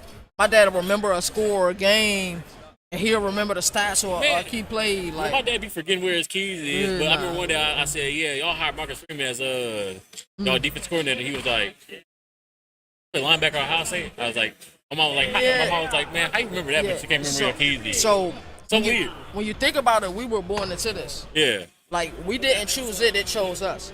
It chose our dads. Dads handed it down to us. Me and my dad, only same team we like is the Wizards, and he a fake Wizards fan. So I can't even say he like the. Now he like the Wizards. Now we got AJ the Master, but but being real, like, I like to find out how people got involved with it. Like, you know what I'm saying? My parents put a ball in my hand, but I was saying, let's go Warriors, like 1.5. Yeah. Yeah, I mean, I know your dad a Cowboys fan. The last Super Bowl came on VHS tape. Yeah, I hate the Cowboys, bro. I can't stand them, but that's what we gonna always say. Y'all won 4. He said, this is what we always say. This is what we get me. He said, y'all done won one of them, son. One of them. We'd talk differently about them, but y'all lost all 4. I'm like, man. So I've been dealing with trolls all my life. See, man. my dad a little different. Yeah. He would troll me because LeBron used to be good and everything. Now LeBron old and washed up. But every time the Celtics have made it to the playoffs, since they got Tatum, we kind of go, yeah, AJ, I'm rooting for y'all. Like, I don't want to hear it. And then, like, we lose. I remember watching the Warriors. He was like, y'all gonna get back there though. I'm like, man, I ain't really trying to even hear. He not even trolling. He being so serious, but I don't even want to hear from you. Like, Right. So that's how I like to hear it. And then the more you ask people, you find out that, hey, Mr. Rodgers, he's from Alabama. Said he's never was athletic but loved sports. Yeah. Mr. David Epps, his dad worked at Bobby Dodd, so he was 3-year-old following his dad around. So yeah, because for me it was like, I don't know what made me like gravitate towards college football. I guess it was just like kind of what I say in basketball. It's like, I don't know why like people don't watch basketball. Like, to me, it's like basketball was just basketball. Like, you're great at college basketball. I'm kind of mad we don't do that anymore, but let me tell you, I enjoyed the first season we did it. Then I saw a transfer report. I said, no, I will not. I need to become better at my craft. I will not do this again. Like it was kind of like I feel like college football. The reason I like college football is I like basketball. It's like to me, like, people will hate on high school basketball and college basketball. They're like, oh, it's slower than an NBA game. Mm-hmm. When I was a kid, it was like basketball was just basketball. Mm-hmm. It was good defense, trying to put the ball in the bucket. It didn't matter about if this offense looked good, this game was slow and everything. It was just basketball. I know buckets gonna happen. I know defense gonna happen. I don't really care. Same with football. I was like, I guess it was just that.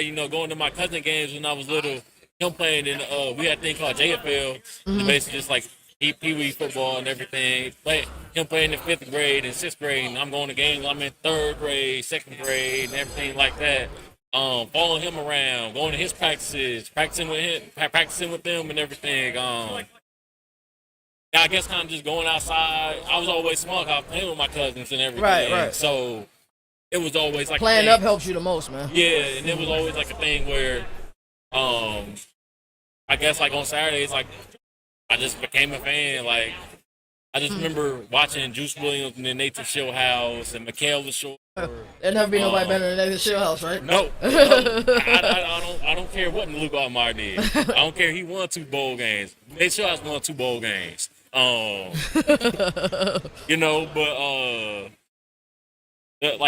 I guess that's just the reason. And like that was always the thing for me. Like, me and my cousin being younger, even though he was always older than me, it's the same because I said that made me become a Celtics fan and everything. When I went to his practices and stuff, like, he always tell me, oh yeah, you heard about this player, We played video games, college football. We didn't like pocket passes, so if we got a pocket pass team, we put the cornerback, somebody like that, quarterback. Wow. Run option on. Yeah, like that was just our thing. But like that was just what we did. We didn't. I don't know, like I never look at like a sports like, oh man, it's bad offense. I don't care to watch. Shoot, good high school game is a good high school game. I don't care that it's not NFL. Like, right. I don't care that it's not NBA. It's a good high school game is a good high school game. I don't know. A good player. You watch a lot of sports. Yeah. As you keep up with the NBA, crazy with college basketball. You watch a lot of high school sports, high school football. Like I told you, Navarre, How do you manage it? I don't know. I just That's find a lot. I just find time when I find it. And, like it's like football. It's like okay, NBA. It's like college football can't be on all 7 days. Right. It's on one day. NFL's on one day. So basketball, okay. I try to watch a lot of Celtics games. At least one game each time we play each team. So I get a good. Then I watch a couple of national TV games and everything. Especially on like opening week. College basketball is just like college basketball is a little different. Right. I try to find the ranked games throughout the week and see about those. If I watch the teams multiple times and I feel like it's a bad matchup, I'm not gonna watch it. I'm like, okay, it's a ranked game, but it can be a blowout. I don't really care to watch it. But if it's two top teams and I'm like, oh man, this could be an upset or this could be a really good game, I'm gonna tune into that one. But I try to I mainly go for the ranked games, and then some teams are unranked playing ranked teams, and I feel like okay, this team though they put up a fight against this team. I'm gonna watch that game. Or at least I'm gonna keep up with the score, and if the score is close, I'm gonna tune into the game. But that's honestly how I do it. Then like did you know DeMar Bowman had a son that played basketball? He's like one of the top ranked players in the class, like 2020, I think 7. Oh, I didn't know that. Is he still in the DMV? Oh, I don't know actually. He's from the DMV. Yeah, but yeah, his son is highly touted basketball player. Marcus I didn't know Spears' that. son is a highly touted Yeah, I basketball knew player. Marcus Spears because it's Actually, his son is recent. the number 1 ranked player, I think. Yeah, that's interesting because I'm not. Till you arrive to campus, Yeah. For winter workouts and then spring camp, I don't give a damn what you know. I don't care. Yeah. Then with college football, it's like one day a week. Right. I don't care about Thursday night football games. Well, then you get that time in October where we have Yeah, Maction. you got the Maction. Fun Belt, Yep.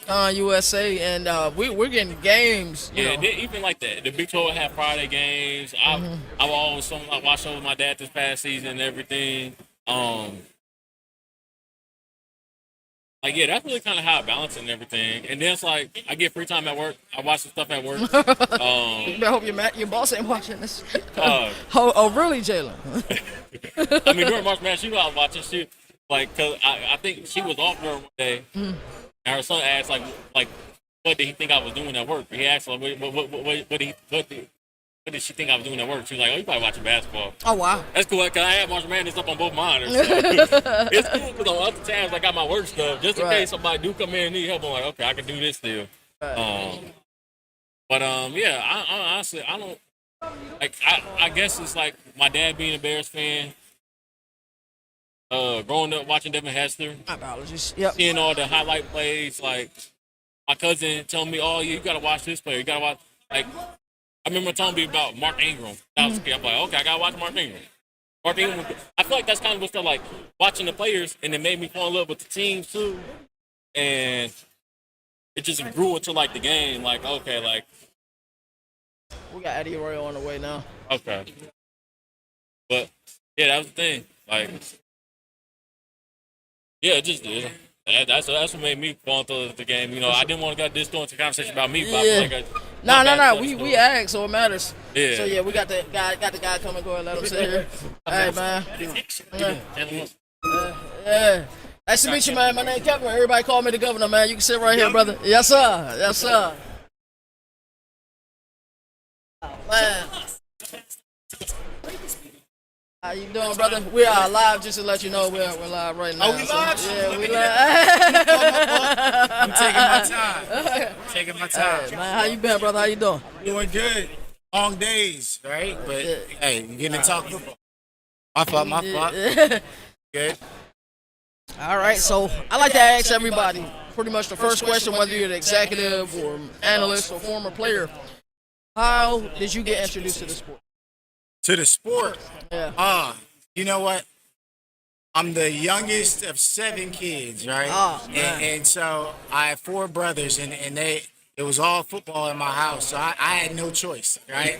I was a little baby running around trying to keep up with my older brothers, and it just so happened that I was good at football, right? And I just wanted to be around them, so I was always playing with kids older than me. So then when I got to play against kids my age, I'm like, man, it's kind of easy, right? And so I just fell in love with it. The family aspect of it. Met some of my best friends in Pop Warner, football ankle biters we used to call it. And yeah, to this day, man, my core group of best friends all came from that first football team that I was on. Wow, that's amazing to hear. And you think about the years and the fact that y'all all kept it close like that. That's what's up. Talk to me about your time in Blacksburg, brother.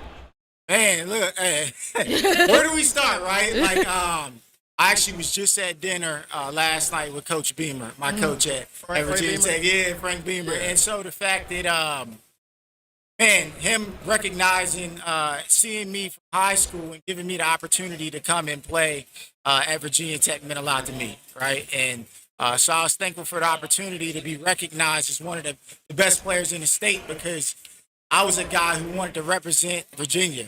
And I took a lot of pride being from Virginia. So I knew that I wanted to stay in state, and Virginia Tech was the best option for me. So that's where it started, and it helped that my sister was already at Virginia Tech. And so getting there, my freshman year, I told Coach Beamer, I was like, I want to play. Like, during the recruiting process, like, I don't want a red shirt. Like, I want to come in and play right away. That was always my mindset. And so I was able to start my freshman year. And just being able to come in and make an impact that first year meant a lot to me. Having my mom be able to drive to every game. It just, the whole atmosphere around Virginia Tech was family oriented. The fan base, diehard fans, they packed out Lane Stadium every Saturday. Night games were amazing. Still the best atmosphere, football atmosphere I've ever been in. It was a night game at Lane Stadium. So, man, the journey was amazing, being able to win a couple ACC championship games too, right? To come to a school in state and to help elevate it just meant the world to me, and leave it better than you found it. Oh, I love that aspect. I actually seen Coach Beamer. I went to the ACC Kickoff Challenge between Virginia Tech and South Carolina. Frank Beamer was there chilling, man. He's just and I know it got to be amazing for him to see his son doing it now with South Carolina. So that's pretty cool. So talk to me about this night, maybe back in like '08. Why you do your boy like that? Like, you don't say he's a former Virginia Tech guy, D'Angelo Hall. Oh, my Lord. Hey, you did him dirty, man. Look, the crazy part, and I told D Hall this, before that, I'm watching tape all summer knowing that we got to play them. And I'm like, man, this is the best DB I done ever played against. Because in my rookie year, and I'm like, he's a Pro Bowler. I know what he meant at Virginia Tech. I looked up to him being. We didn't play together. He left the year I was coming in. Because you got there in '04, and I think he was already gone. Yeah. So when I'm watching Virginia Tech, he's the guy out there making all the plays. He's the guy out there shutting everybody down. So I knew, I'm like, man, I'm about to play against the best guy that I have ever played against. And Namdi was on the other side as well. Yeah. And I'm like, man, and Brandon Marshall was our number one receiver. I'm a rookie. Brandon Marshall wasn't playing that game. So it was like, shoot. And it was Monday Night Football. Monday Night Football, yeah. In the black hole at an away game versus the Raiders. I'm like, all of this is happening. It made me prepare unlike I've ever prepared for anything in my life. Really? I knew every route I ran had to be the best route I've ever run. Because you misstep, he's there. It was so many. I knew I had to be on my game against him because he was so good and he had such good ball skills. I mean, D Hall rocked up. He ran a 4.3, jumps a 40-inch vertical. There was no weakness to his game. So I had to play my best game. And it was almost like I had to forget the name on the back of the jersey. Right. I had to block that out because you can psych yourself out if you get too caught up in the who's on the other side of you. And so it was one of them things that, like, man, you got to forget it and just go play football. And, yeah, we had a great game plan. The scheme was great. And we had a lot of double moves. Which I know you like. But, man, it was a good day. It was a fun day competing against them, man. And, yeah, that's my brother. Yeah, 8 catches, $164 in the tutty, man. That was one hell of a game. You know, the one thing that I remember about that game was that I had 2 touchdowns that game. One of them got called back, and it was my own fault. I lined up a little bit too far off the line. So on that play, I was supposed to be on the line of scrimmage. But before that, going against Nnamdi Asomugha, if they don't know, y'all need to find out. Yeah, he's he's one of the real best. deal, yeah. Long arms, good at the line of scrimmage. So my old school vet, Daryl Jackson, told me, he like, yo, the trick, tell the ref you on the line and then take one step back to So give you you some off more off that- space at the line of scrimmage. Right. So I was like, okay. He a vet, he can do that. I'm a rookie. The Right. ref really watching me. Right. Like, this kid don't know what he's doing. So I did it. He said I was on the line. I took a step back. Like, all right, we good. Run a route, score a touchdown. Nobody celebrated. I'm like, what? It's a flag on the play. I come to the sideline. Coach Shanahan like, you weren't on the ball, right? I was like, yeah, Coach, I was on the ball. I was not on the ball. That little step I thought I took back was a huge, It was a huge step. You just needed some room to get him up off you. That's them nerves as a rookie, right? Yeah. Good Wow. times. So talk to me about the kind of the difference or the disparity between playing the game and now, as an analyst, now you're talking the game. I know you miss it. I know sometimes you're like, man, I can suit up. I can run a couple more routes. I can get busy in the return game. Talk to me about the differences between those two. Yeah, I think it helps a lot because I know where they're coming from. There's a lot of times you see people on TV and they're talking about people and they're too hard on them because they haven't been there. They haven't been in those shoes. And you see a guy drop a pass. I've been there, right? And I can relate. So I understand that feeling, and nobody is more sick than the guy that dropped the pass. So I know that when I'm analyzing these guys and I'm thinking about it, I look at he dropped the pass, but how did he react to that the next play? Because I know that your confidence could be shot like that. Right. But then for him to make a play after that, I will highlight that. Hey, yeah, he might have dropped the pass, but he came back and made a play. That shows mental toughness there. So it's little things that I try to look for to try to give these guys more credit because nowadays they're under more pressure than ever. Social media, they're getting paid, which is great, but it adds pressure to you because the expectation is higher. Everybody know what you're making. And this kid getting $1 million, he need to make that play. He's still a kid. He's still a right? kid, right. People forget that they're, 18, 19, 20 years old. You haven't figured anything out. You're getting paid like an adult, but you still don't know how to manage things, how to manage your emotions. So I try to take that into account when I'm on TV talking about guys. I like that, and I'm sure the players appreciate that as well because it's different when, like you said, you've been in those shoes. Right. You know what that feels like. That's amazing. Let's play a game, brother. I'm gonna name a team. Tell me the first few thoughts that come to mind. Okay. Let's start with Florida State. Redemption. Ooh. Tradition.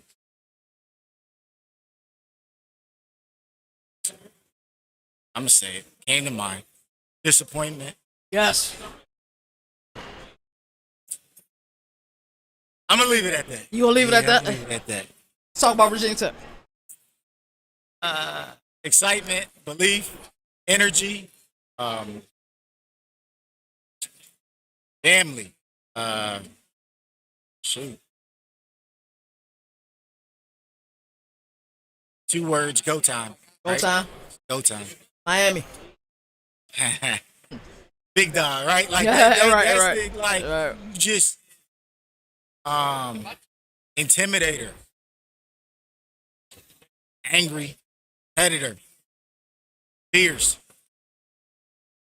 explosive. And every word you want to be your team to be described by, like, that's Miami at this point. Locked in, focused, like they got it. Alrighty, and last one, SMU.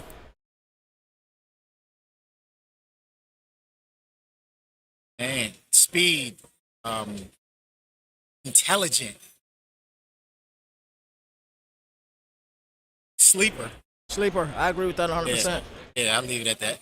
All right, Eddie Royal, I truly appreciate your time, Yeah, it brother. was fine. Yes, sir. We will. Appreciate you. Hopefully, we'll get in contact Yeah, with run my back. guy here or Amanda, and then we'll be at SEC.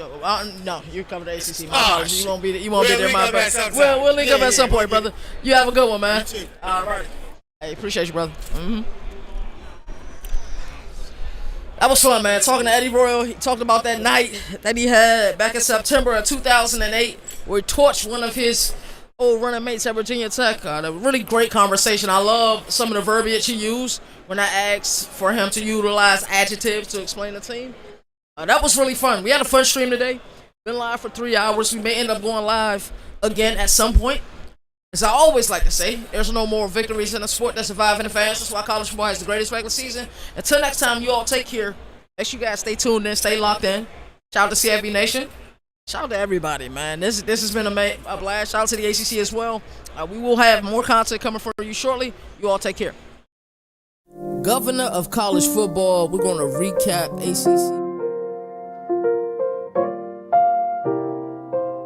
Two great defensive minds. They have to be better on that side of